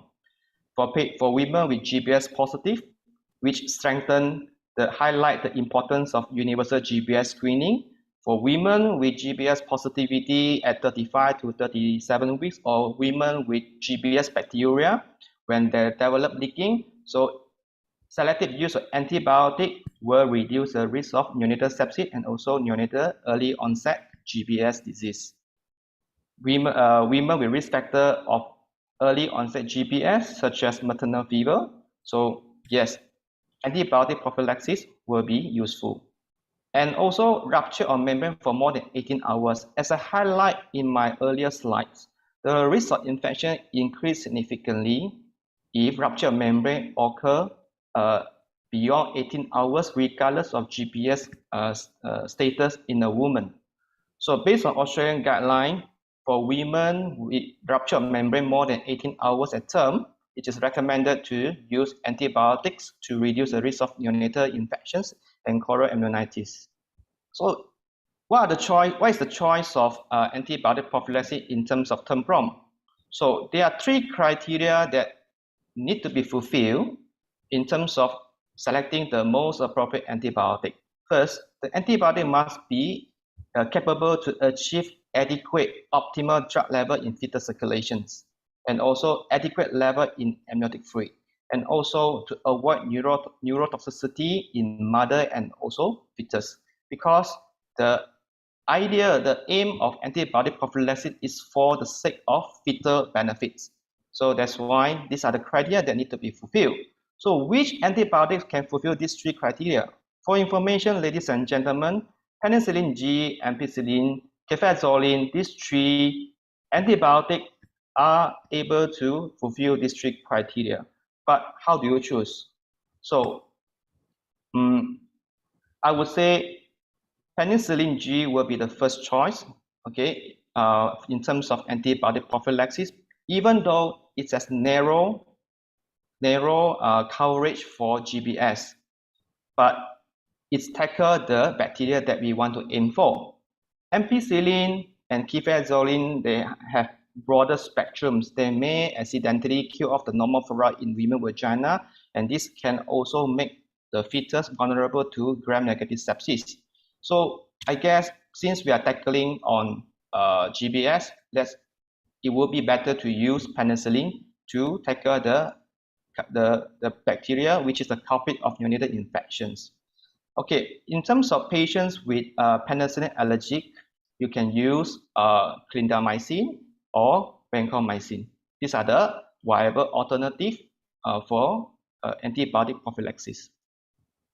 So now let's move on to preterm PROM between 24 weeks to 36 plus 6. So for information, for a woman who had preterm rupture of membrane, 1 in 2 of them were delivered within a week. So this is very significant because the culprit was the cause of infections. So it is not surprised that half of them were delivered within a week.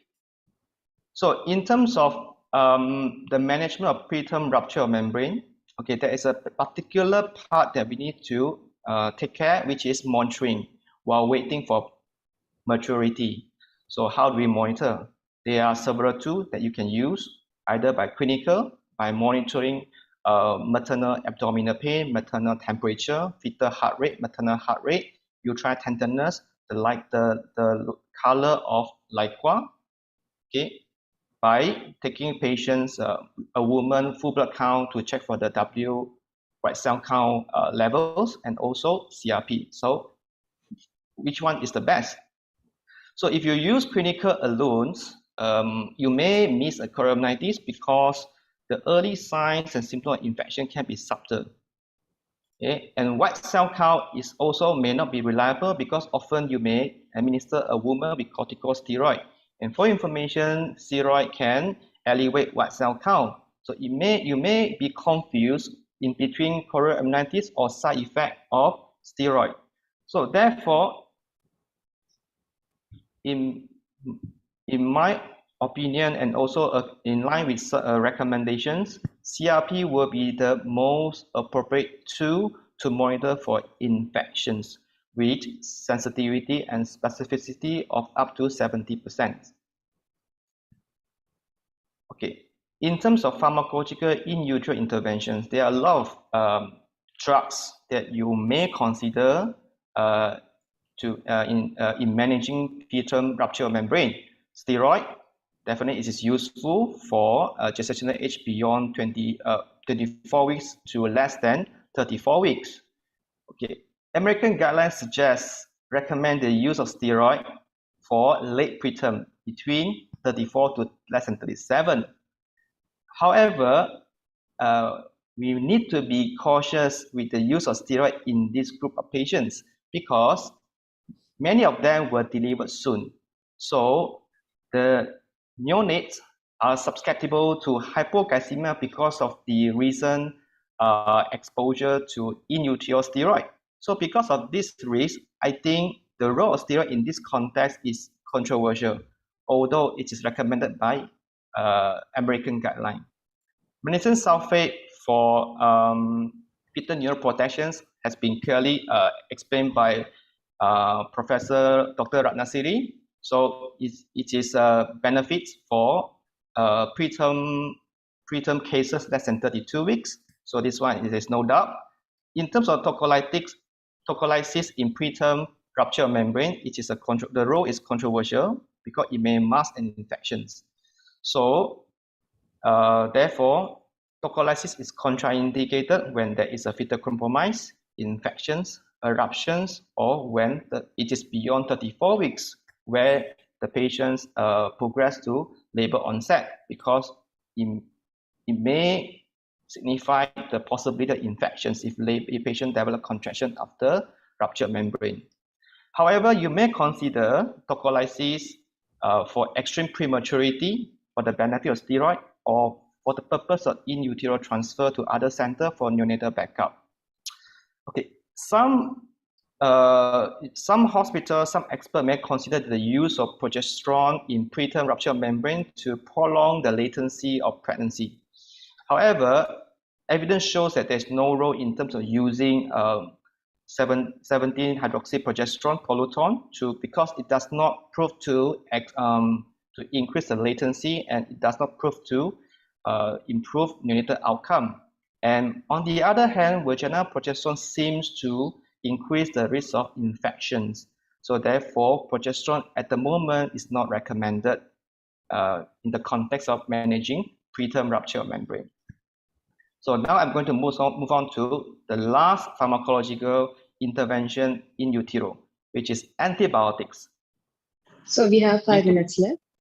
All right, thank you very much. So 20 years ago, Oracle 1 study proved that erythromycin for 10 days is effective in reducing the risk of infection, in prolonging the pregnancy. And back to, are there any other options? So back to earlier than Oracle 1, in 1997, the use of IV ampicillin combination of IV ampicillin and erythromycin has also been proved to be equally effective as erythromycin. So are there any new evidence now in terms of the new antibiotic that we can use in this context? So ladies and gentlemen, if you don't have erythromycin at your hospital, which is less likely, you can use azithromycin based on this study published in 2019. Azithromycin 1 gram stacked dose is equally effective as erythromycin in terms of prolonging pregnancy. So although it is not yet been recommended, I think this is the future of antibiotic use in preterm rupture membrane. So in terms of timing of delivery, so less than 34 weeks, there's no issue because usually we will manage this gestational age expectantly until they can achieve maturity. Okay, and however, after the publication of PPROM trials, the recommendation in terms of timing of delivery has changed. Okay, it has brought up to 37 weeks, but is that a reasonable approach for every case? So I guess between 34 to 37 late preterm gestational age, it is kind of a gestational age of debate because whether the risk of infection is more significant or the risk of maturity is more significant, I think it depends on the neonatal support in the individual hospital. In some hospitals, the support is excellent. 34, 35, 36, there's no difference. So why not we deliver them early? So I guess the care has to be individualized. So I would say early delivery is can be recommended for those late beyond 34 weeks if they are GBS positive. Sorry to interrupt, sir. Pardon? Sorry to interrupt, sir. It's 20 minutes over. Kindly. Okay, I will quickly wrap up. So these are the things that you can consider to deliver at 34 weeks.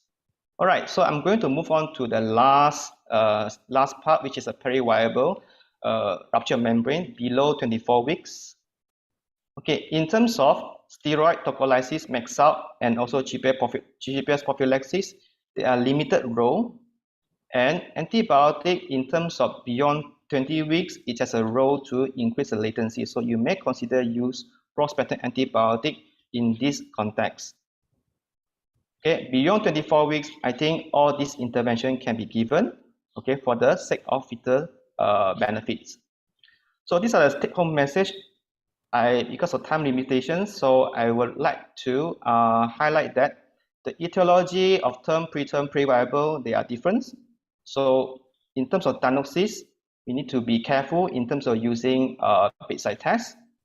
Okay, and term prong, preterm, periviable rupture of membrane, the managements are different, and also the role of antibiotics should be individualized to every woman. With that, I would like to thanks for your attention. Thank you very much. Thank you, sir. Sir, you have been so kind for giving such a detail about this PROM. Because of time constraint, I hope we can move on to the last topic, that is the topic for preeclampsia, to Dr. Shintaro. And if the time is there, we would like to discuss about the details and the expert opinion on both of them. So I request our chairpersons to please introduce Dr. Shintaro. The topic would be on preeclampsia.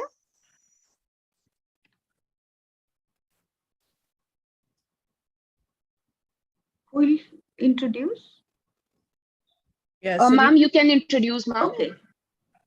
Dr. Shintaro Makino, and Department of Obstetrics and Gynecology, and he is from Juntendo University, Faculty of Medicine, Tokyo, Japan. I welcome you for the presentation. Oh, thank you very much. Based on the Professor Sampaiko's presentation, he already explained about the classification and intervention of the preeclampsia. So I will share the history and the differential diagnosis and our case. So let me share my pre-recorded presentation.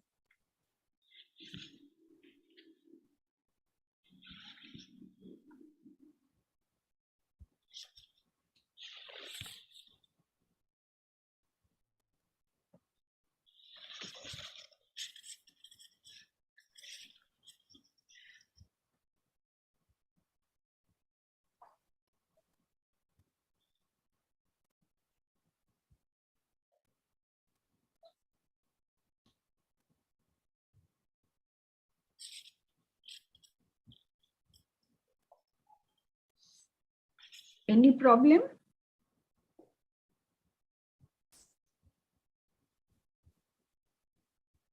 So can you hear us? Yeah. Do you hear my presentation? Yes, we can see Okay. and hear you. Thank you. Do you hear this? Yes, sir. Okay, thanks. So the video's audio is not audible, sir. The video is playing, but it's not audible, sir.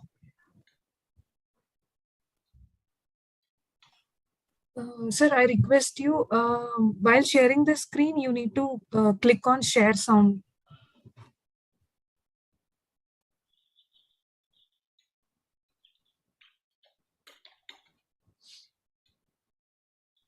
It's confusing, right? The screen is confusing, right? Is that okay? We can see the screen, but we can't hear the audio. Now we can hear. Okay. You start, please.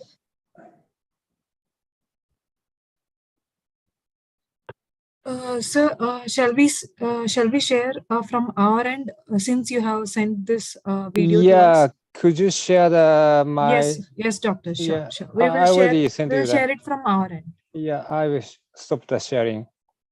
Yes, thank you. Sir. Thanks.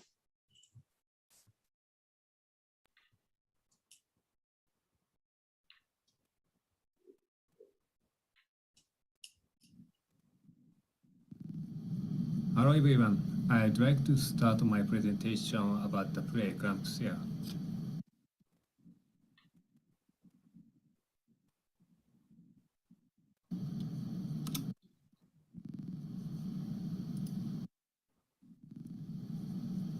I'd like to start my talk about history until preeclampsia and HELP syndrome was recognized.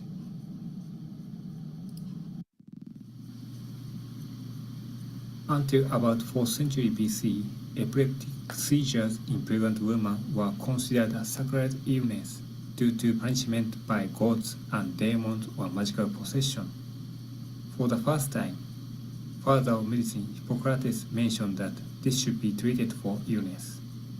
In Middle Ages, with the spread of Christianity, the idea of medicine of Greek origin has come to be considered pagan. For 11th century, many books, including medical books from neighboring countries, have been imported and translated, accelerating medical progress. In 1797, Dr. Delma reported association between eclampsia and edema. In 1843, albumin was found in eclampsia patient urine and suggests an onset association between eclampsia and headache, loss of vision, stomach pain, and edema. After Spioneri Barocci presented mercury pressure gauge in 1896, relationship between blood pressure and eclampsia was started to discuss. The world was in the age of toxin theory. Since the symptoms are alleviated by the end of pregnancy, research on toxic substances derived from flotation have been actively conducted. It came to be called toxemia of pregnancy.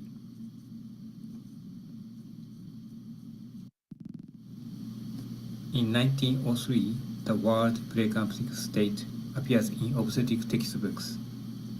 In 1972, Dr. Brosen detected lack of infiltration of spiral arteries in the placenta of pregnant women with preeclampsia.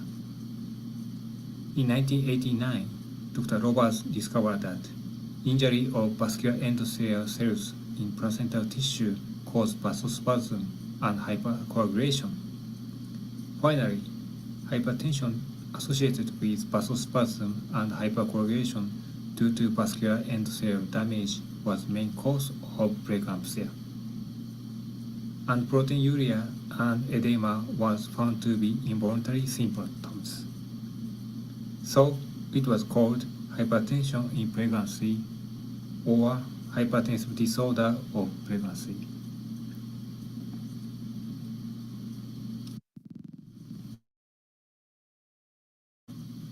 The history of HELLP syndrome began with the death of a pregnant woman who was transported to Dr. Weinstein's clinic without a clear clinical diagnosis in 1980.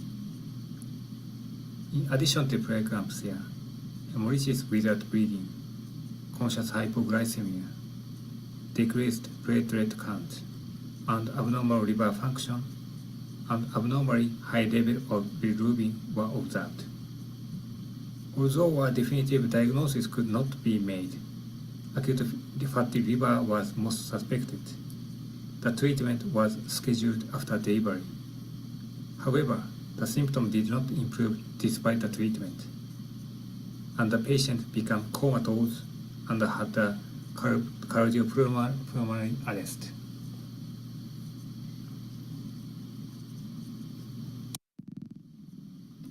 As it was Dr. Weinstein's first experience of maternal death of a patient, whose death was not adequately explained after the postpartum autopsy, he investigated the cause of her death and found an atypical type of preeclampsia after searching the literature about similar cases of pregnant women, including those outside the scope of obstetrics.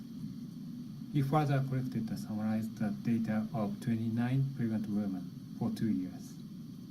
In 1982, he suggested the diagnosis of HELLP syndrome, and it has 3 major signs, namely hemorrhages, elevated liver enzyme levels, and low platelet count.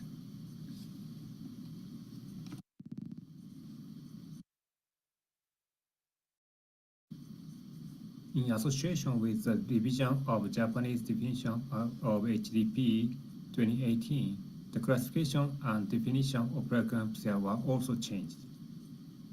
If systolic blood pressure is greater than 160 or diastolic blood pressure is greater than 110, or if the maternal organ disorder or placental dysfunction is observed, the symptom is considered severe. In HELLP syndrome, platelet count or AT activity starts to decrease several weeks to several days before diagnosis, followed by rapid increase in hepatic enzymes, such as AST and LDH levels. In other words, this new definition enables patients to start receiving treatment at the stage prior to the shift to HELLP syndrome. However, as described before, hypertension does not occur in some cases of HELLP syndrome. Thus, the patient should be carefully observed.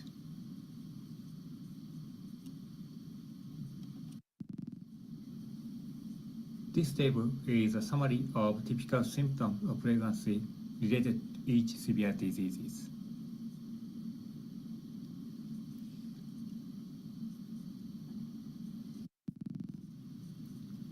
Let's move on to the HELLP syndrome. The incidence of HELLP syndrome is 0.5 to 0.9%, 70% of which occur during the second and third trimester of pregnancy, and the rest often occurs within 48 hours in the postpartum period. Malaise may be followed by upper abdominal pain, nausea, vomiting, headache, hypertension, and proteinuria. Although they are similar to the symptom of preeclampsia, 15 to 20% of patients do not have hypertension, which needs to be carefully observed.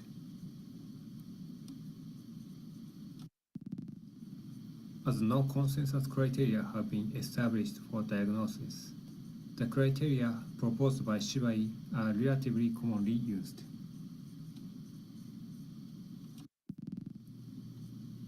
HELLP syndrome is caused by a decrease in volume of the circulating plasma due to increased vascular permeability and overconsumption of platelet and antithrombin due to vascular endothelial damage. Vascular endothelial damage reduces the production of prostacyclin from the vascular endothelium, which has vasodilating and inhibitory effect on platelet aggregation, resulting in increased blood pressure and blood platelet aggregation. In addition, platelets are activated and consumed to repair vascular endothelial damage, which results in thrombocytopenia. Thromboxane A2 and serotonin are released because of platelet activation, which further promotes vasoconstriction and platelet aggregation, causing consumptive coagulopathy, increased blood pressure, and vasospasm. Antithrombin is overconsumed to neutralize thrombin produced during the repair of vascular endothelial damage. And AT activity is reduced if the volume of production fails to compensate for the volume of consumption in the liver. Furthermore, extensive fibrin deposits due to vascular endothelial damage cause hemolysis when the red blood cell pass. Blood flow stasis occur due to the microangiopathies in the liver, which result in a necrosis of hepatocyte and elevation of hepatic enzymes. From now, I will talk about differential diagnosis. The first is DMA. The group of disease that shows thrombocytopenia or organ disorder in addition to MAHA is pathologically called DMA. This group of disease includes TTP and HUS. Patients may develop secondary TMA triggered by pregnancy or present symptoms similar to preeclampsia and HELP syndrome, which may require differentiation. TTP is a serious systematic disease in which activity of ADAMTS13 is reduced to less than 10%, which causes occlusion of peripheral small blood vessels by platelet thrombus, resulting in thrombocytopenia, MAHA, renal impairment, agitated neuropsychiatric symptom, and pyrexia. Without treatment, the patient progresses to multi-organ failure, showing an extremely poor prognosis with mortality rate of 90%.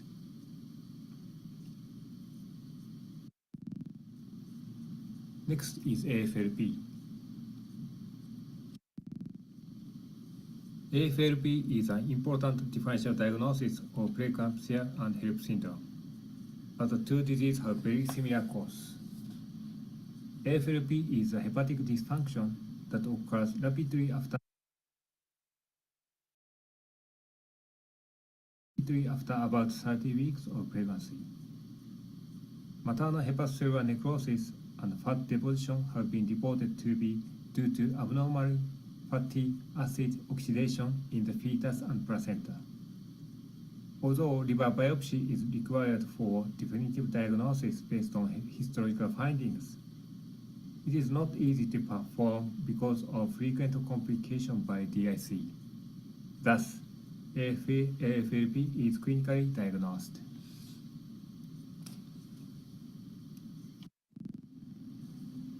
As with HELP syndrome, no international consensus have been reached for establishing diagnostic criteria. In AFLP, as compared with HELP syndrome, 80% of patients have no hypertension and approximately 50% have no thrombocytopenia. However, increased blood ammonia level due to abnormal hepatic functions, hypoglycemia, PT prolongation due to insufficient coagulation factors, and severe decrease in AT are observed. Although the symptoms are improved after the end of pregnancy, patients rapidly progress to renal failure, hepatic encephalopathy, and DIC.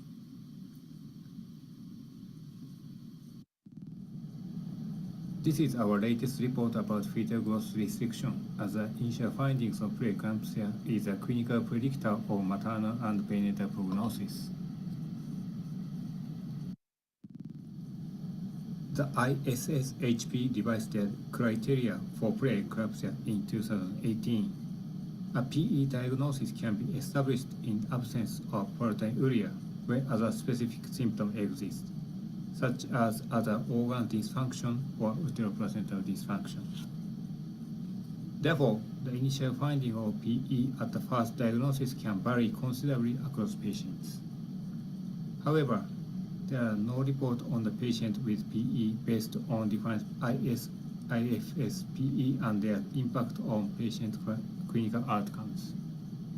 The aim of our study was to investigate the predictor of maternal and neonatal outcomes based on IFS-PE according to the new criteria. All patients were diagnosed with PE based on the following three conditions.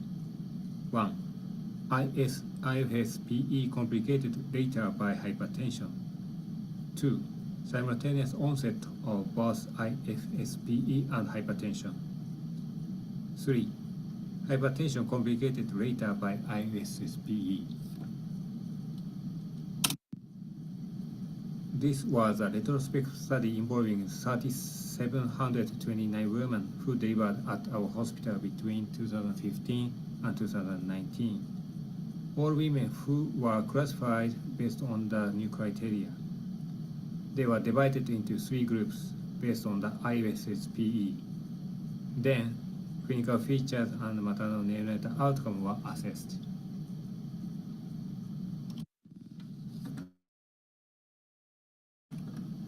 This is the result of comparison of maternal characteristics across the three groups based on ISSHP categories. Classification 1 is PE diagnosed due to proteinuria. Classification 2 is PE diagnosed due to other maternal organ damages. Classification 3 is PE diagnosed due to uteroplacental dysfunction.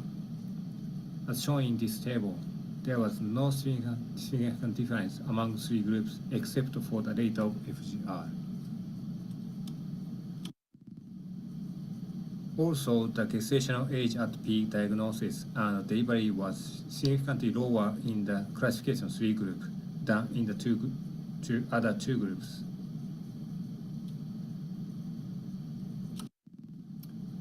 This is a temporal relationship of the time from PE diagnosis and delivery.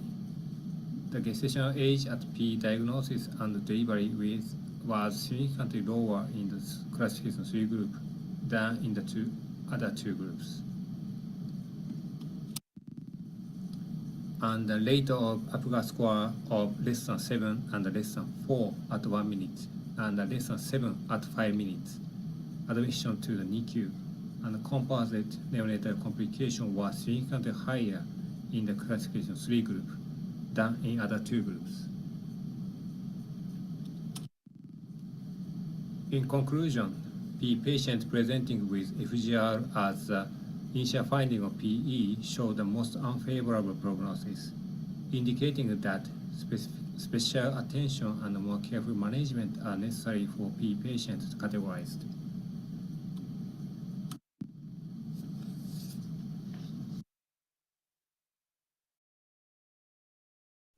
Thank you very much for your attention.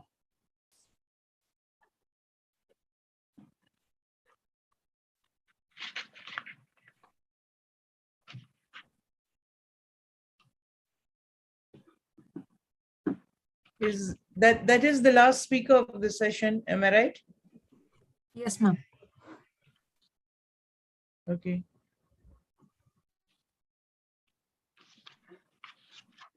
Is somebody going to conclude the session or should we just?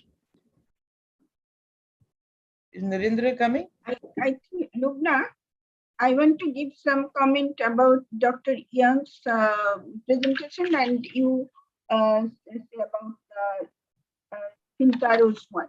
I think comment on both if you want, because I think we are really running short of time. I think we are both panelists in the next session. So I think except that both of them were great. I honestly am learning every day. I'm glad I'm forced to sit here and listen because I learn a lot. So thank you very much. Over to you, Samina. Okay, thank you very much. About the Young's presentation, it's a very smart presentation and she described nicely about giving more emphasis on clinical examination for diagnosis of rupture of membrane and given emphasis on history and also perspectival examination. About the management issue, the time-bound thing is there, and with the if it is more than 18 hours, the risk of infection is more. And about management regarding the antibiotics, excellent talks about the role of antibiotics, and especially on GBS sepsis. So what we can, it is very good for us to give erythromycin for 10 days. That is so one good thing. And also azithromycin 1000 milligram per day, one dose, single dose. And about GBS, the penicillin, ampicillin, and cephalosporin, these are quite good enough for this prevention of this disease. And for diagnosis, CRP is very important. And I think about that presentation is quite nice one and very clinically supported one. About the Sintaru's presentation, this is a very good presentation, and it is, he has mentioned about the clinical history and also the given emphasis on history of ancient disease. This is PET, and also the complex pathophysiology of this disease and its complication about HELLP syndrome. This is a very critical situation. And he also mentioned about thrombotic microangiopathy, which is TMA, which is triggered by pregnancy. And about the acute fatty liver of pregnancy, he has nicely explained about this. And 80%, one important issue is that 80% of these patients have no hypertension. And neonatal, about the neonatal outcome, he has mentioned about the growth restriction and other outcomes he has mentioned nicely. Thank you very much for both the speakers for their excellent presentation. Thank you very much. Thank you very much. Thank you. Thank you.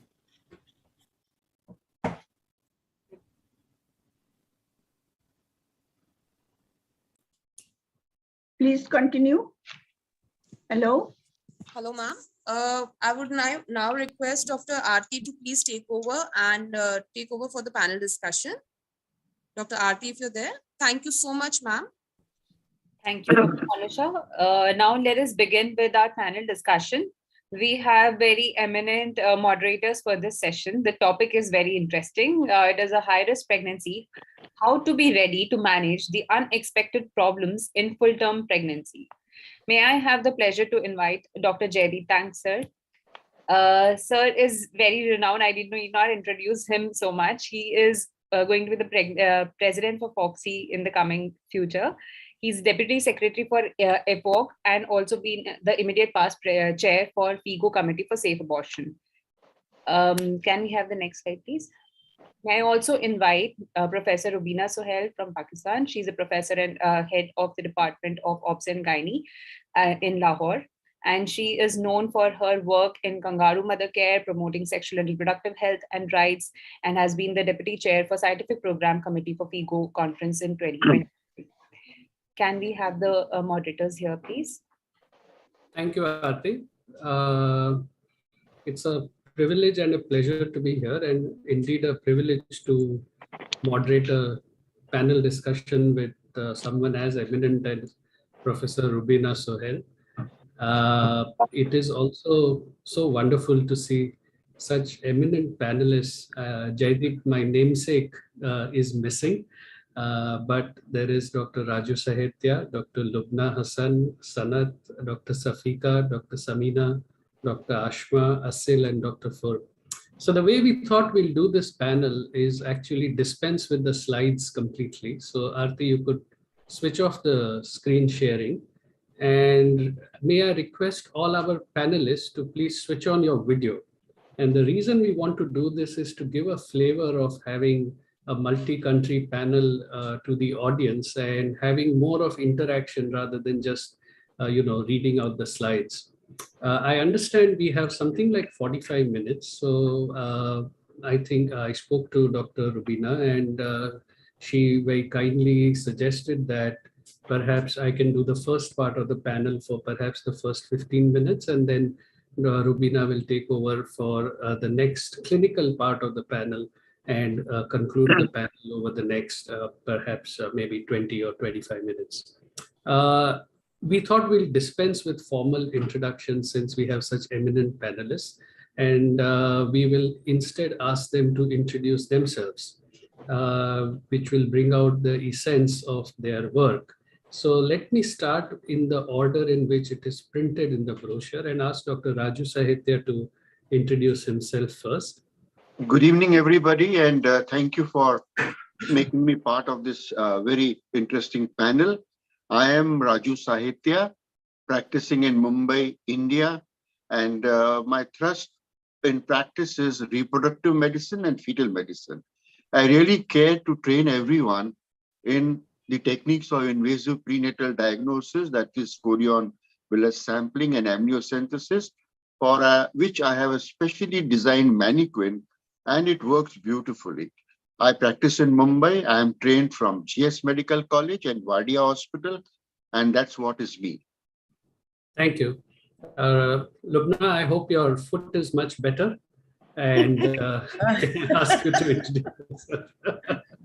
Thank you for asking. My foot, my head, every part of me is functioning and I'm using them to the best of my ability. Thank you, Jaideep. I'm Lubna Hassan. I'm from Peshawar, Pakistan. I retired from government service as an obstetrician and gynecologist and head of department in 2013. So there's my age. And now I am still practicing, but I own my own hospital.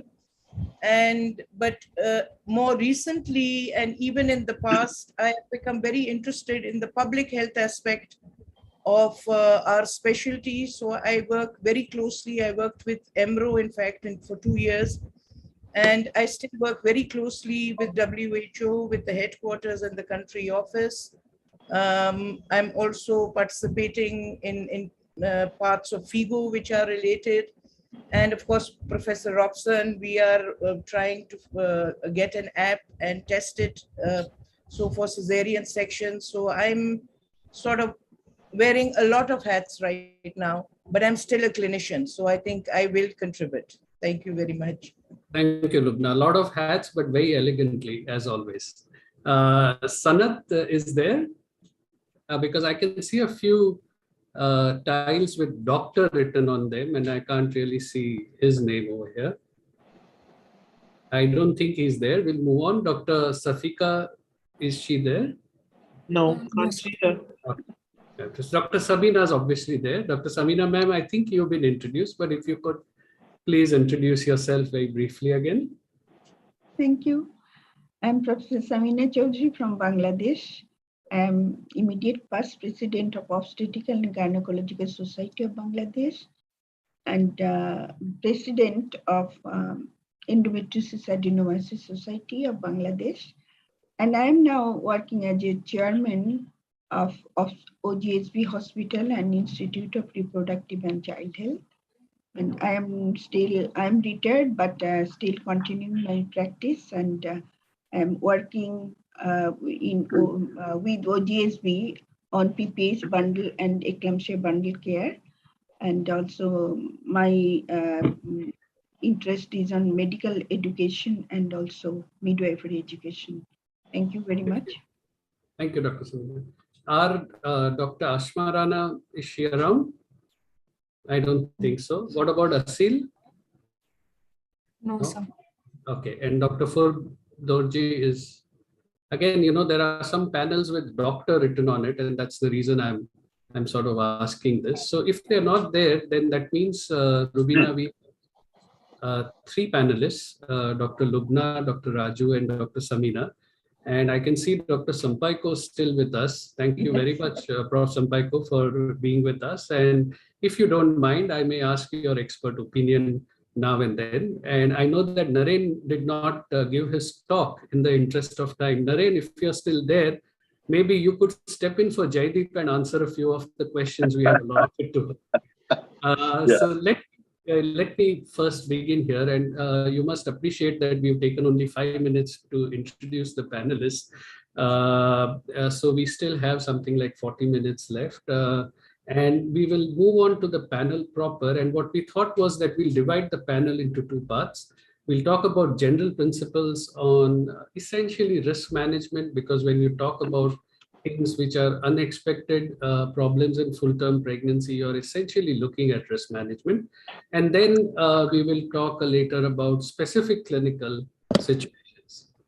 So let me sort of begin by essentially talking about risk management, but with a practice perspective, rather than just thinking about, oh, Dr. Dorji he has sent a message that his audio has a problem. Can I request the organizers to please get in touch with him on WhatsApp and try and sort out the issue? Sure, sir. Sure, sir. Thank you. So let me begin by first saying that risk management is much more than clinical medicine. Lubna has just said that she's interested in public health, and I think that is always an interesting perspective, because public health essentially is all about mitigating and reducing risk. And if adverse events do occur, then making sure that they do not occur again. Dr. Dorji, have you joined us? Are you able to hear us? Oh, yes, good evening. Good evening to everybody. Yes, good evening. It's good to hear from you. Is it possible for you to switch on your video so that we can see you? At that time, the problem should be resolved. Wonderful, wonderful. We can see you now. And Yes. can I request you to just briefly introduce yourself? Thank you very much. I have been an obstetrician in the government system, and about 5 years back, I have moved from the government system. Now I work with His Majesty's Medical Unit. I do part research in the university, part management of the mobile medical service, and part I do teach and I see the fetal medicine clinics. So I'm a bit of three pieces. Okay. Thank you. So we have several people here who are wearing multiple hats. So that should make for an interesting conversation. And I do hope that you look upon this as a conversation, and feel free to sort of butt in or give your thoughts on the answers of the others.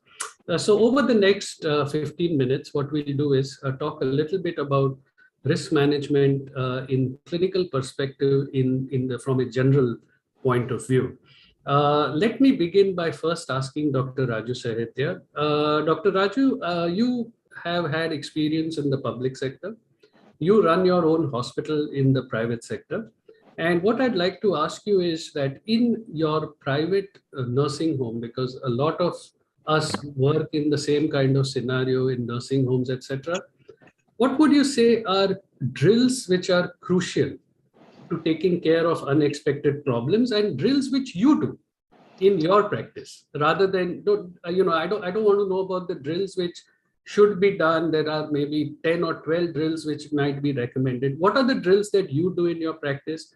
How often do you do them? And what are the staff which are involved in those drills? Very well said, Jaideep. 70% of practice still is by the private sectors, and we are the healthcare providers to 70% in India in private sectors. Now, there are limitations in private sector, not like a government hospital and teaching hospital where you have plenty of hands to help, a lot of workshops and training going on. But it is so very important in private sector to be always in touch and fine-tune that in case of emergency. Fortunately, these emergencies happen very rarely. Maybe 0.2 to 0.3% overall, these complications which have been listed as high-risk pregnancy can amount to an emergency in private sector as well as in public sector. So therefore, it is very, very important to have some type of drill going on, because actual management makes you perfect again and again by making few mistakes and then going ahead and correcting, and you become master of the game. But in private sector more so, when the occurrence is not so very often and common, we need to have drills. Drills are very important, and in current scenario also simulation, fictitious arrangement to do all this is possible. But the drills which are required, they are real. Simulators may work in the simulating lab, but drills take place and events occur in the labor room or in the nursing home or hospital where we are working. Using of mannequin as a patient is a different scenario. Using an actress as the patient is the real thing what happens when we have a patient.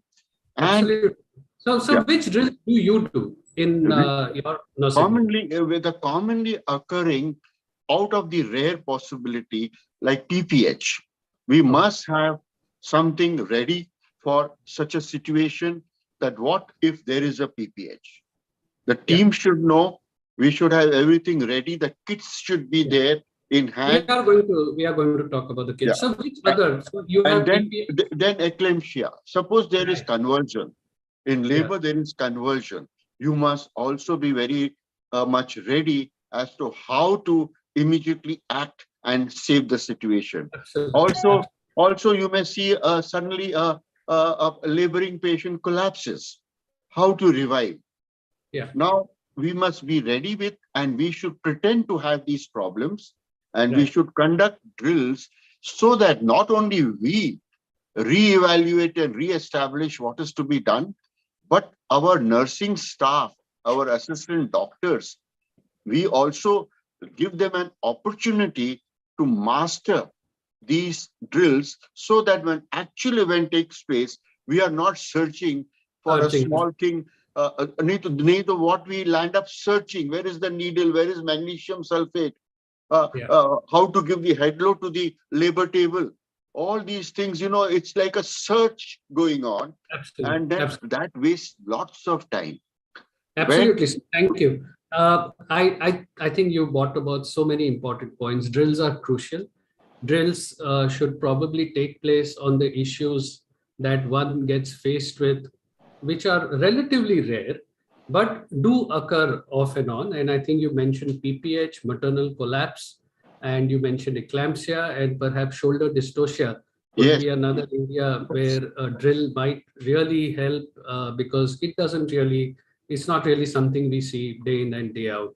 And I think the very important point that Sir brought about was that involve the entire staff, because when we work in a health facility, we work in a healthcare ecosystem.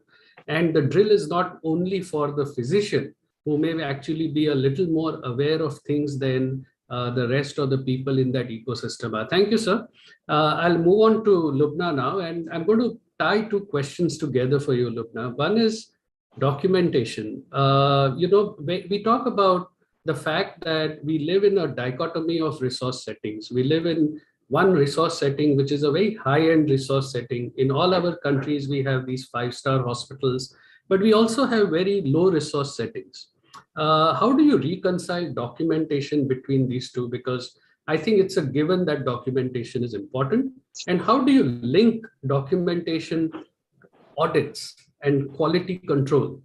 Because at the end of the day, if you don't have documentation, how in the world are you going to audit and do quality control? And this, I think you'll probably have to put on your public health hat and answer this to a certain extent. It's often said that what isn't written hasn't been done. Full stop. If you haven't documented, I don't want to listen to a story. That has always been the bottom line where I train, even at an individual level. And the older I've gotten and the more involved I've gotten now with MPDSR, I've actually done the training. I've been doing that now. I'm revising the document. With the Robson classification. And we talk about all these things, the clinical and whatever is happening, but as you said, forget about improvement. if you don't document what you have? How will you know? If you talk about preterms or you talk about eclamptics, are they dying because they're coming too late? Why are they coming too late? We have to knit the two delays, and even the third one, what happens in our very posh institutes. There are lapses there. I found that we've got over 300,000 deliveries now consecutive that I've looked at in Pakistan. And I found that cesareans are being performed on very seriously ill patients, actually. Because they come late and the doctors are trained when the senior is not there. They think the answer is to do a cesarean. And the baby is already dead usually, and the mother dies too. So unless we look at these things and we begin to question it, and we begin to catalog and not just give anecdotal. So far, we've been giving, all of us seniors are very fond of this. In my time, in this time, in somebody's time, it doesn't matter in whose time. You've got to show the evidence. Absolutely. And even at our level, we've started our project, that what we are doing in Pakistan at the public sector level, because I told the WHO and the government that the buck stops here. Even our fancy hospitals are sending seriously ill women to die in the public sector. Wonderful. And this is where the detail is. This is where we will find answers. And we have. We found exactly in which region, and it can be done in a public sector hospital, which is not digitalized. You need a paper and a pencil.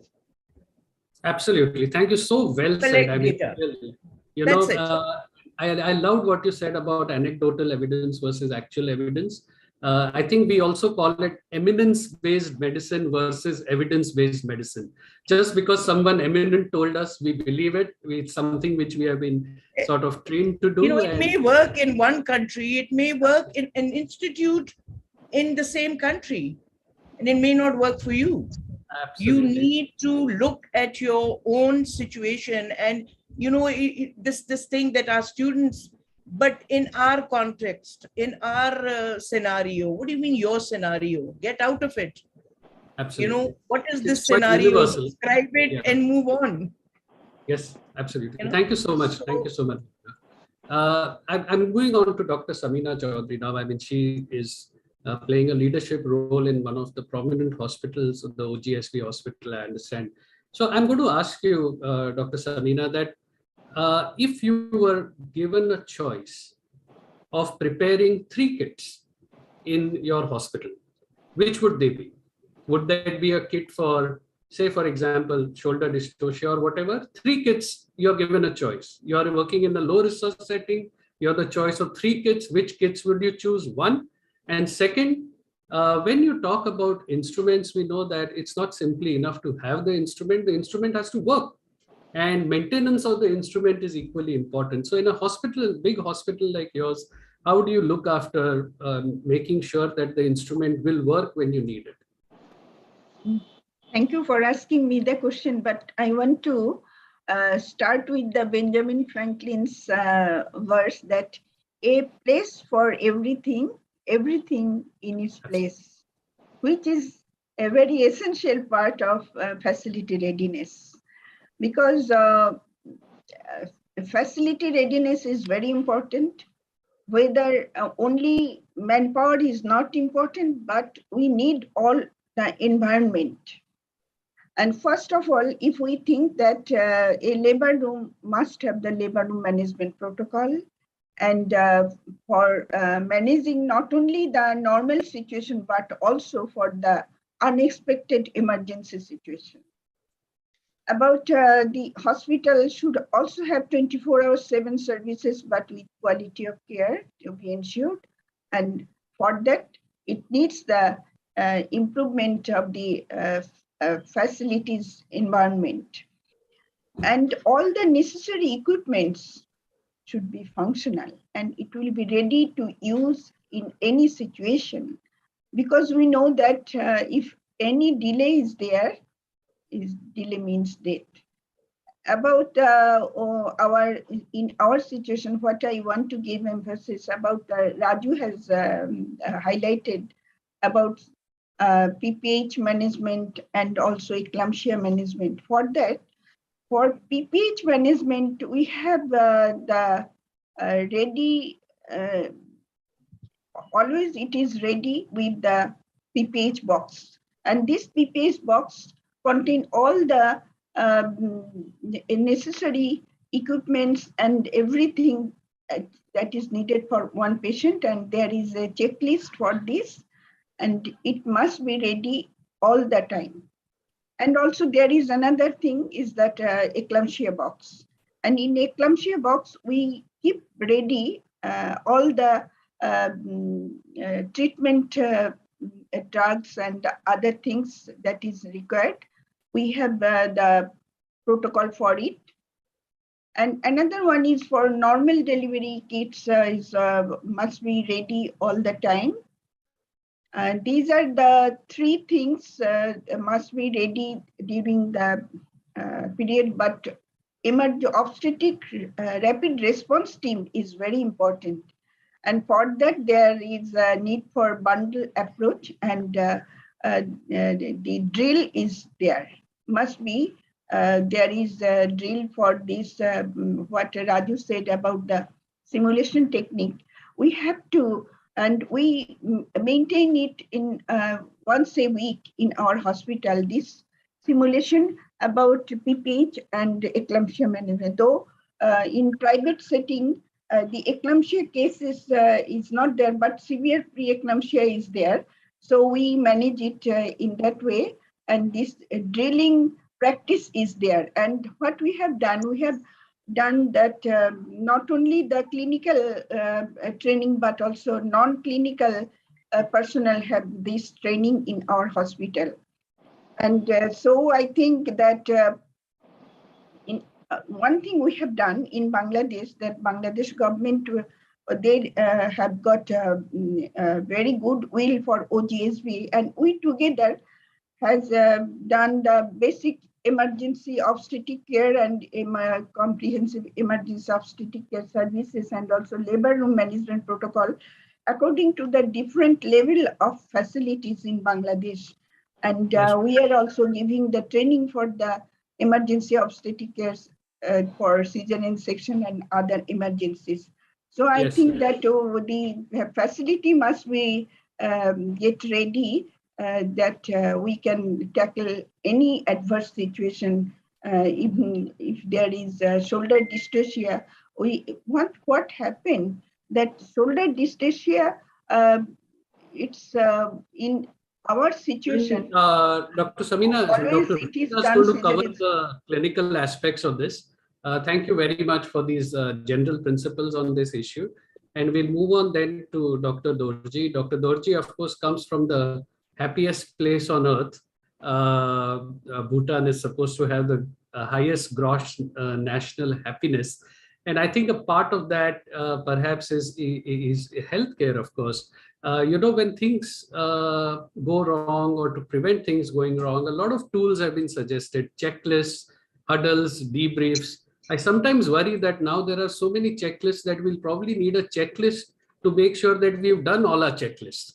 And but what I'd like to know from Dr. Dorji is that in practice, what is your preferred tool? Is it a checklist, a huddle, a debrief, pre, post, etc.? And if you do use checklists, which do you think are absolutely sort of indispensable checklists that you use in day-to-day practice?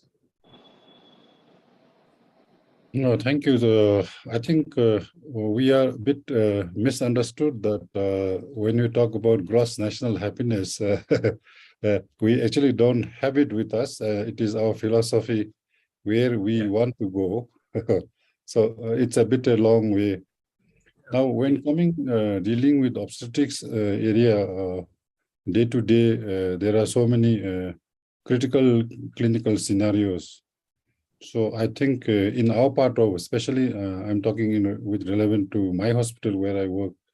Now we have not yet reached to that stage where because ours is a government fully funded, no private practice, fully government funded.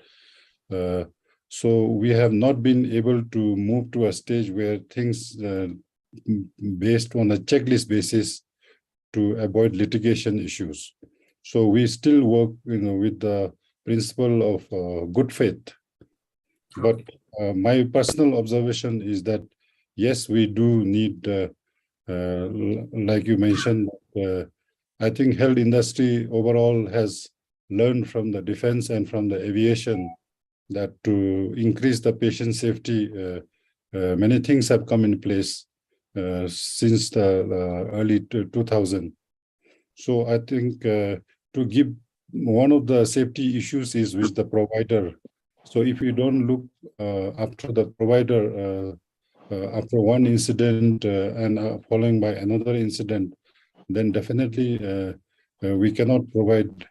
So I think I personally feel that we should create a room at workplace which should not be fault finding, while most of our scenarios that in our setting, when things go wrong, people try to pinpoint and point the fingers, and this should not happen, I think. So we should have developed a system. Each of our hospitals should have a system. We started slowly. We have a quality assurance division unit has been established in the hospital, and which is looking at the incident report collection and analysis. But still there are clashes and frictions with administrative issues coming in at the personal level. I think we need a lot of polishing to do and have a non-judgmental, really friendly system which will work among ourselves in our own setting. We need to have, and I think some of our own clinician has to spearhead and get a proper training in debriefing, and that should be, I think, the first step that we need. I think that's my opinion. Thank you. Thank you very much. So well said. I think what you talked about, non-judgmental, non-fault finding kind of an approach to things which go wrong is so crucial. So I think we'll wrap up this part of the panel and conclude that unexpected events will occur in obstetrics. It is obstetrics after all. And when they do occur, the best that you can do is be well prepared for them. Have your kits in place, have your drills in place. Even when things go wrong, don't forget to document. That is absolutely crucial to protect you and to ensure that these things don't happen in the future. And use tools like checklists, huddles, and debriefs where possible. Thank you very much again to all the wonderful panelists. Dr. Rubina, it's all yours now. Thank you very much, Jaideep, for conducting the session so beautifully. I really enjoyed listening to all of you. And the basic homework has been done by Jaideep. I would like to acknowledge that. And the way he has designed the session, I love it. Just one comment before we move on to the part of our session is that in our regions, we do not implement the checklists, the drills, the debriefs, and the huddles as they should be done. And if we take care of these general principles, I think the maternal morbidity and the neonatal morbidity and mortality could actually be reduced by putting the general things in place, because many a times we find that when there's an emergency situation, actually, and when there is litigation, we find that we had not followed the basic principles. So I think a very important message from the session that Jaideep conducted is that we need to follow these principles of having checklists in place, of having facility preparedness, of making sure that we debrief, we use huddles, and we use all the tools that are available to us. With this, I think I would like to close from where Jaideep was talking, and just to bring us to the fact that we are actually, most of the times we need readiness to deal with emergency situations. So we have tried to actually bring forward certain situations in which we want to see that how our panelists are going to deal with this situation. So how are they going to manage the unexpected? PPH, most of the time, we don't think that PPH is going to happen, and it happens. So what are we going to do about it? And I will start with Dr. I'm competing with somebody.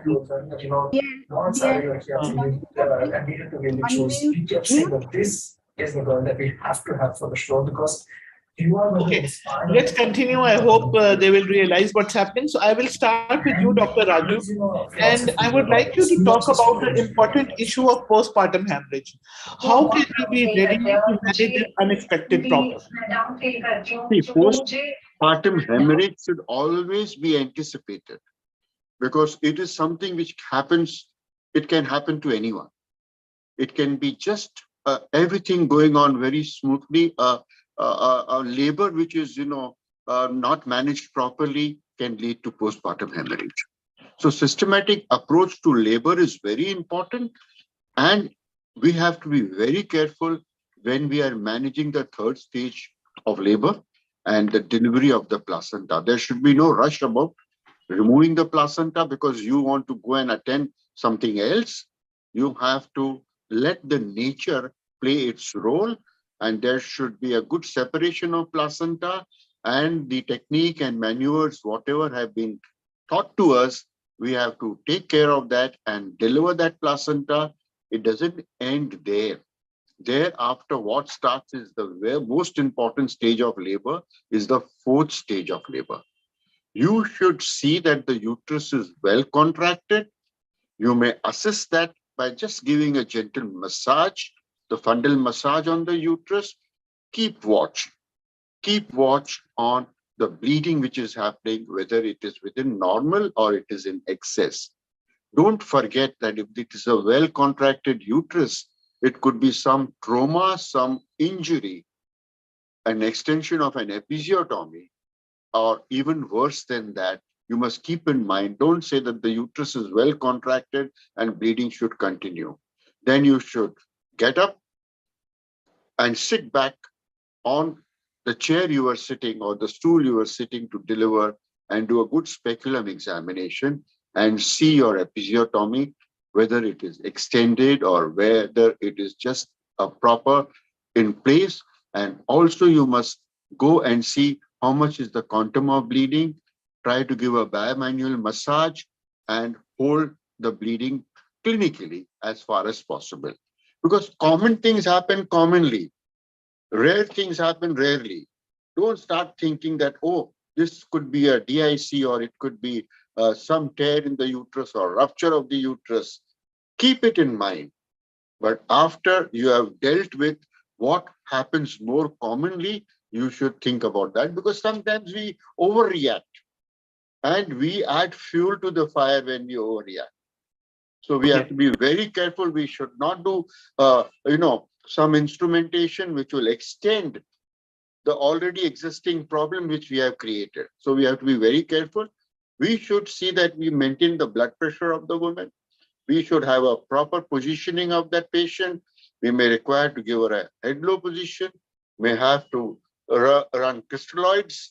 And also at the same time, you must keep in touch with a good colleague with whom you gel and you partner your emergency.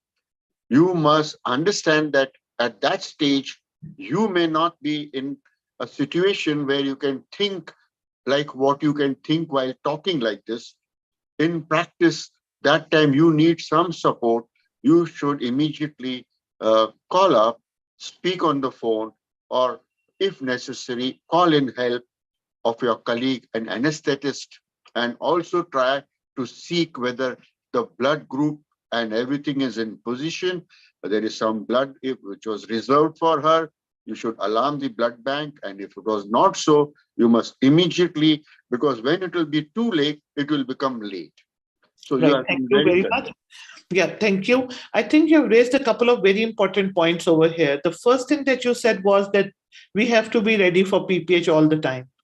The second important thing I think which you said was that PPH is not always because of uterine atony, so other causes of PPH have to be established. And the third very important thing which you said was that we need to call for help and we need to ensure that there is a team who's going to look after the patient. So thank you very much for this. And Lubna, I'm going to come to you. And I would just like to ask you that shoulder dystocia is not something which is happening very commonly in our labor rooms. So how can we anticipate shoulder dystocia and be ready to manage shoulder dystocia as and when it happens? Thank you, Rubina. I'm sorry I missed your intro because I had so basically, Lubna, a connection basically issue. we are trying to see that, yeah. I'll just complete. Basically, what we are trying to see is that how can we be ready to manage the unexpected? So shoulder dystocia is the unexpected problem in your particular situation. So how do you think that you can be ready to deal with the situation, and what are the interventions that should be in place to be able to deal with the situation effectively? Okay, thank you very much. If I can just take 30 seconds, if Professor Sampaio is still there, to say hello to him and to thank him, because he actually in 2012 sent a team to do a workshop on the 5 Ps in Pakistan. So we go back a long way, and I just want is here. Yeah, he's here and he's waving. I just wanted to say hello and to thank him. Now, coming back to being prepared, I think I'll just sort of ditto what has just been said, that obstetrics is an extremely unpredictable, the most complicated thing goes very smoothly, and sometimes unexpectedly something happens. So you just have to be prepared. You have to be on your toes, and the signs are there. Which is why, I often think of all of this as a spectrum, from abortions to preterm to intrauterine deaths to neonatal deaths. It's an entire spectrum. And if you watch carefully, and if you have antenatal care, you will pick up the signs. Shoulder dystocia does not happen in small babies. Shoulder dystocia will happen when it's post-term, when the baby is larger. Shoulder dystocia is sort of part and parcel almost of diabetics. So there's so many things that if you take a keen history, you do an antenatal care, you should be prepared for it. And then, of course, it's the staff. If you're looking at a high risk, you're looking after a high risk group, then your staff, and whatever we've been saying, that the human resource as well as other resources with drills have to be adequately trained to, because it is all of us who have done it, is one of the most frightening things. When the head comes out and then nothing happens, and that turtle sign, and you say, oh my God, now what? But if they are calm and cool and have done their drills, and they immediately as a team, put the woman into position, even little things can give you those added centimeters. And if they know all the procedures and what to do, when I was training, I remember it was not so rare. Now, because, the one very small thing that cesarean has done is that we are not seeing a lot of this now. Because even just on an impulse, on a suspicion, large baby has become a very common this thing for cesarean sections. Diabetics are mostly now being sectioned, and so our trainees are getting less training, and we just have to go to simulations, and because it will happen, there will be a day when you're caught. Yeah. And it will happen. I delivered breech deliveries in England because we got caught. Although we had to do cesareans, but if they came fully dilated, then you did it and you had to know how to do it. So I think the bottom line is this, that it's unpredictable. You have to be prepared for the worst, even in the most low risk. I hate the word high risk. Every single pregnancy and delivery is high risk. There's no thing as saying this is high, this is low. You become very complacent and you miss things. And thank you very much for saying this. And I think that it is very important to realize that more complications actually happen with the low-risk pregnancies, because we were not anticipating that the problem is going to happen, and we were just ignoring them. And the junior most person is relegated to do it. So that is why these happen. The first day house officer. Yeah. And I think that one of the things that we must give us credit ourselves for is well-controlled diabetes as well, which has also resulted in comparatively less number of patients getting shoulder dystocia because the babies are probably not as big because of appropriate control of the diabetes for these patients. I would just like to prop a question to Dr. Samina. There are actually two questions for you. My first thing is that when these kind of events happen, like shoulder dystocia and postpartum hemorrhage, normally we give ourselves a lot of credit that the patient has been saved or the baby is safely delivered. But when the patient comes to us in the clinic, we find that they are not happy with our performance and they are unhappy patients. So Dr. Samina, would you like to comment on something that we missed in our communication and that is why the patient is not feeling comfortable? And the second question for you is talking about maternal collapse and unexpected maternal collapse in the labor room. So over to you, ma'am. Thank you very much for asking me the question about the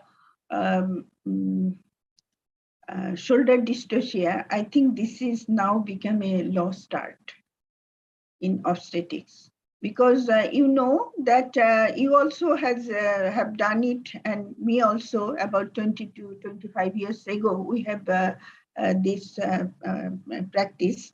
But what happened nowadays, we are giving this as a auspice station in postgraduate exam, so that they at least know how to do all the steps of shoulder dystocia delivery. About the PPH management, already in Bangladesh, this PPH bundle approach, we are we have trained many of our students and also the working doctors about PPH management as a bundle approach, and it's going well. About your question about maternal collapse, patients' communication. Yeah, it is a very important issue that always we miss that what happens in the labor room or emergency situation, but we do not communicate with the patient. So many unhealthy situation arises because of this. So it must be a part of our practice in clinical situation that we must have the communication with the patient, not only the patient, but also the party. What we are doing, we have to tell it to the patient that I'm doing it. And for that reason, we need the counseling. And if we do proper counseling, then it is very easier to manage both the patient and also the party. And about the postpartum collapse, this is a very tricky situation, what happens in our labor room. Just after delivery, if there is a sudden collapse, we have to think of the inversion of the uterus. If there is inversion of uterus, it is at that moment, it is the surgeon who is delivering the baby, and she can or he can save this mother by repositioning the uterus in that position. So I think this is that Raju has told that about the delivering of the placenta is very important, and already Sampaigo said about that the control contraction, we have to do it very carefully, because it can be done in only the hospital situation by skilled providers. Otherwise, there is there may happen 1 or 2 cases in year due to this inversion of the uterus. Other than this, there may be ruptured uterus and also sometimes amniotic fluid embolism. And this type of collapse, when there is a collapse, definitely we have to prepare for this, and our ABC management should be there. And also we have to take the help of the protocol that is called for help. And also we need to come together as a team. We have to work for it. And somebody should give the fluid IV wide bore IV cannula, and also we need to make it by drilling, giving them drilling, and that they should practice it. Otherwise, in that situation, they cannot be able to manage it. So we have to give them training, and we have to continue this situation of drilling practice in all the health facilities. We have to make it a routine practice that weekly we have to do some drilling practice of this situation, that if there is a sudden collapse, what to do. Thank you very much. I think a very important point that was highlighted was that in order to prevent patient dissatisfaction, it is very important to communicate not only with the patient, but also with the family, what happened inside the labor room, how was the condition dealt with, and what is the situation of the patient now. So I think that communication is a very important part of being ready to deal with emergencies. The second very important aspect that you talked about was the maternal collapse and what is the kind of preparedness that we need to deal with this situation, because this is entirely unexpected when and if it happens. So I think the important points that you highlighted were related to the availability of a rapid response team, preparedness in terms of drills to deal with maternal collapse, being able to call people for help and declaring that it is an emergency. So if we put all of these things together, then we have a team who's ready, along with the facility which is ready to deal with a maternal collapse situation. Dr. Purab Dorji, you have been very quiet, and I would like to narrate a story to you. And that story is of a hospital in Lahore, actually, which is a very busy hospital. And a woman came to the OPD for antenatal checkup, and all of a sudden there was hue and cry that the patient had delivered in the outpatient department. So my question to you is that we are not expecting a patient to deliver in the outpatient department.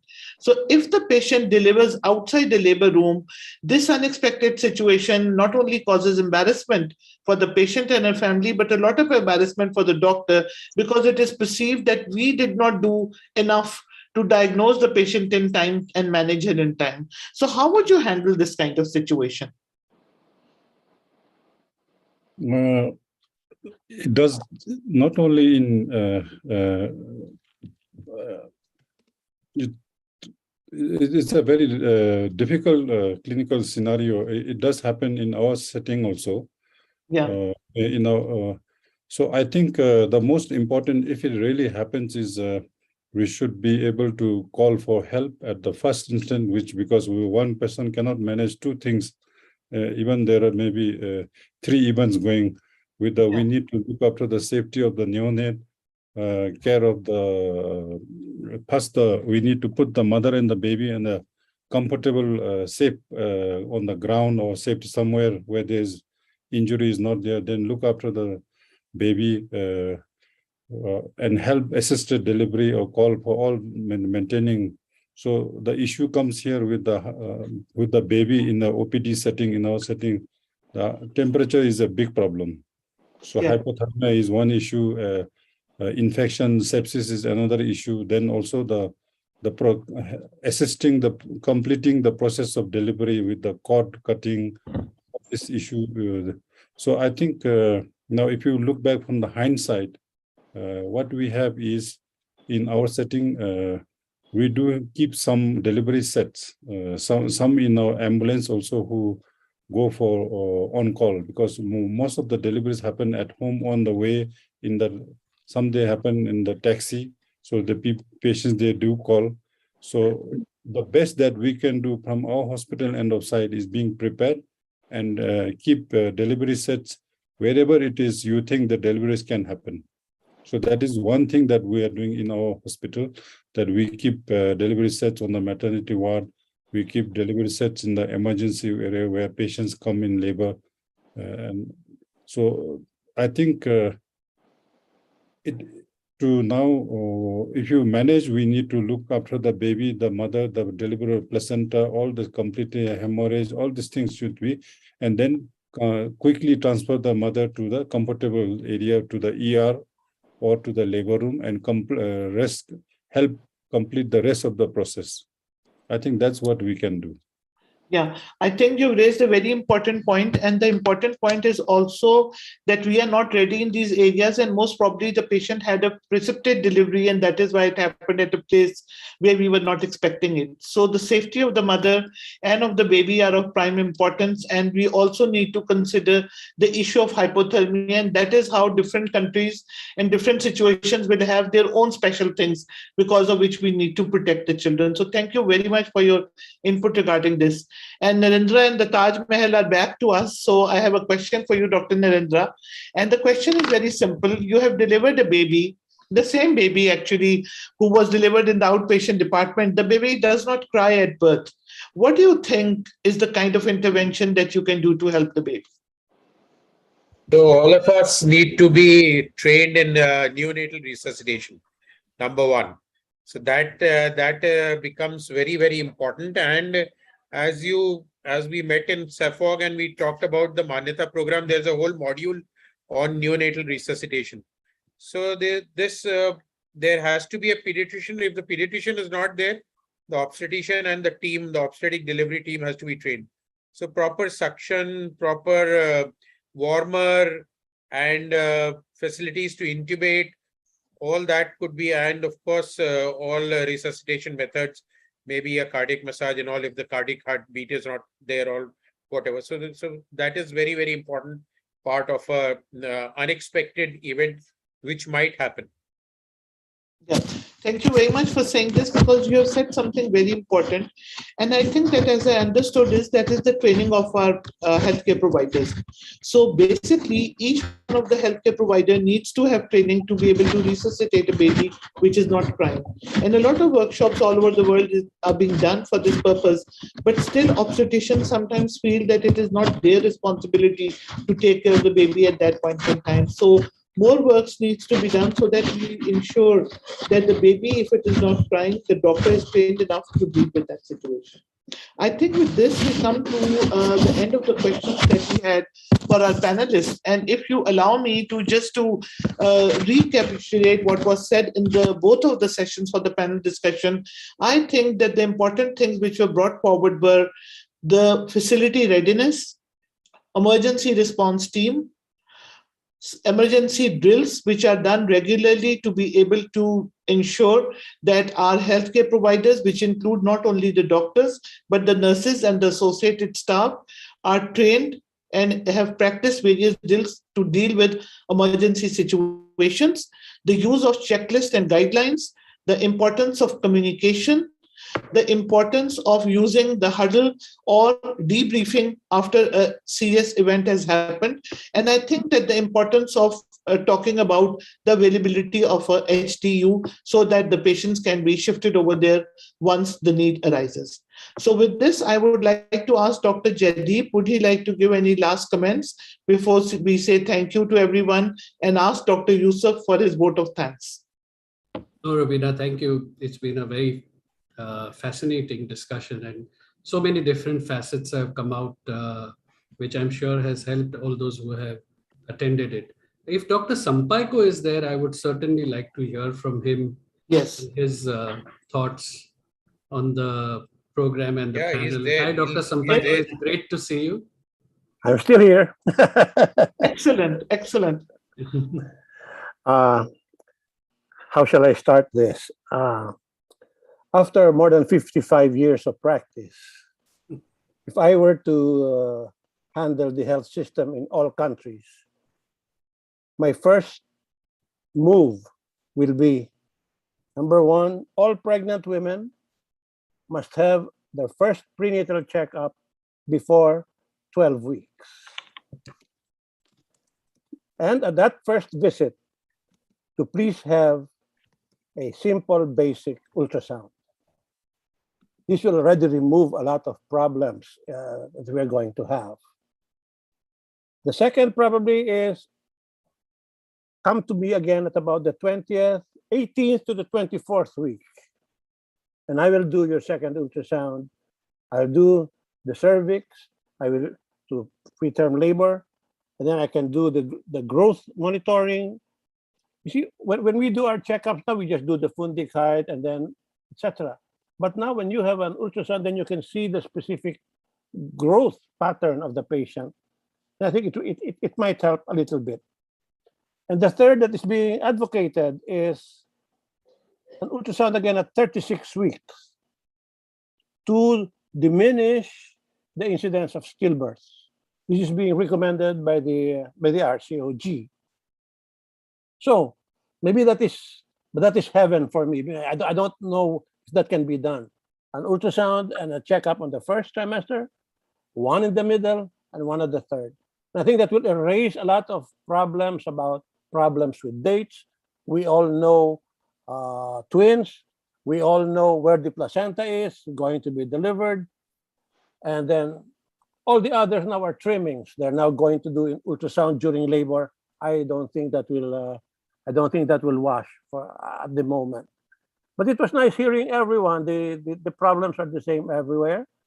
The steps that Rubina mentioned about a team effort and have things in place, that is again mandatory. But as I said, we can probably, for me, do a little bit more prevention by really maybe in the Philippines, we need the government to tell us, have a checkup on the first 3 months that take care of a lot of things. Then a free checkup again on the second with a free ultrasound, and maybe a third one on the 36th week, just to avoid stillbirths. So take it from this 78-year-old man. That's what I have learned all my life, and I like to share it with all of you. Thank you very much. Thank you very much. Thank you. Thank you, JD. Thank you, Prof. Always great hearing from you and seeing you.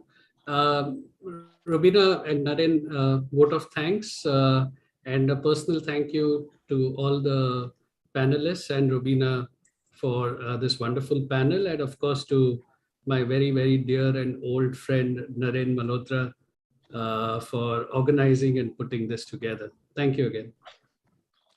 Thank you very much. I think I also want to thank on behalf of the organizers for everybody who spent time over here, especially Dr. Sampaiko, for you being over here and giving us that impetus to continue to do the work that we do and to make sense of what we are doing, and realizing that all of us have the same, almost the same situation with our individual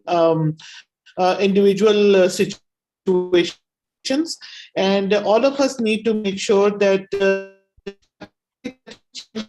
also have to be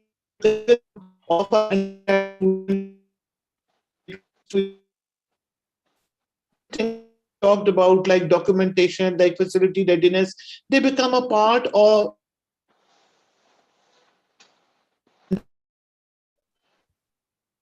important it is, and they feel responsible to ensure these trainings are to be provided to them.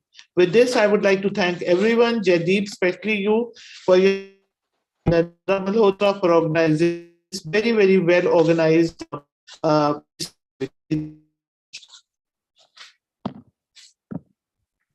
behalf Any last of comments CEPHOG, from you? So on behalf of CEPHOG and on behalf of AOFOG, on behalf of Dr. Yusuf Latif, who has to leave for an emergency, I express my deepest thanks to all the panelists, all the speakers. It was a longish webinar because there were 5 Ps, and we need to. And once again, we will be doing a manual for Professor Sampaiko on 5 Ps. All the speakers will be doing a manual and presenting him on his next birthday. I want to say one thing to Dorji, that you are from the country of gross domestic happiness that Jaideep mentioned. But I think this happiness lies only with the God, because now the situation in the world that we want to be unhappy, that is the situation existing in this world, and the coming days, I think it will be very difficult. So we need and we have to pray to God that there should be happiness in this world. Otherwise, what will happen with all these P's and other things.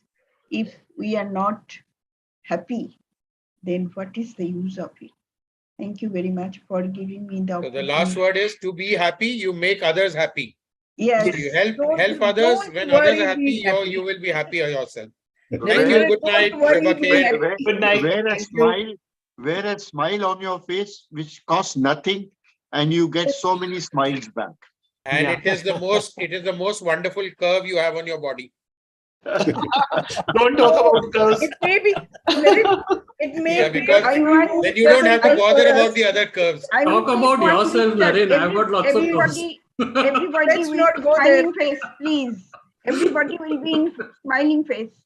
Yes, wear that smile. Okay. It comes for free. Good night. Thank you you very Master of much. ceremony, young Aarti, Thank you, you can everyone. close the Thank meeting. you to all Young, of you. done well.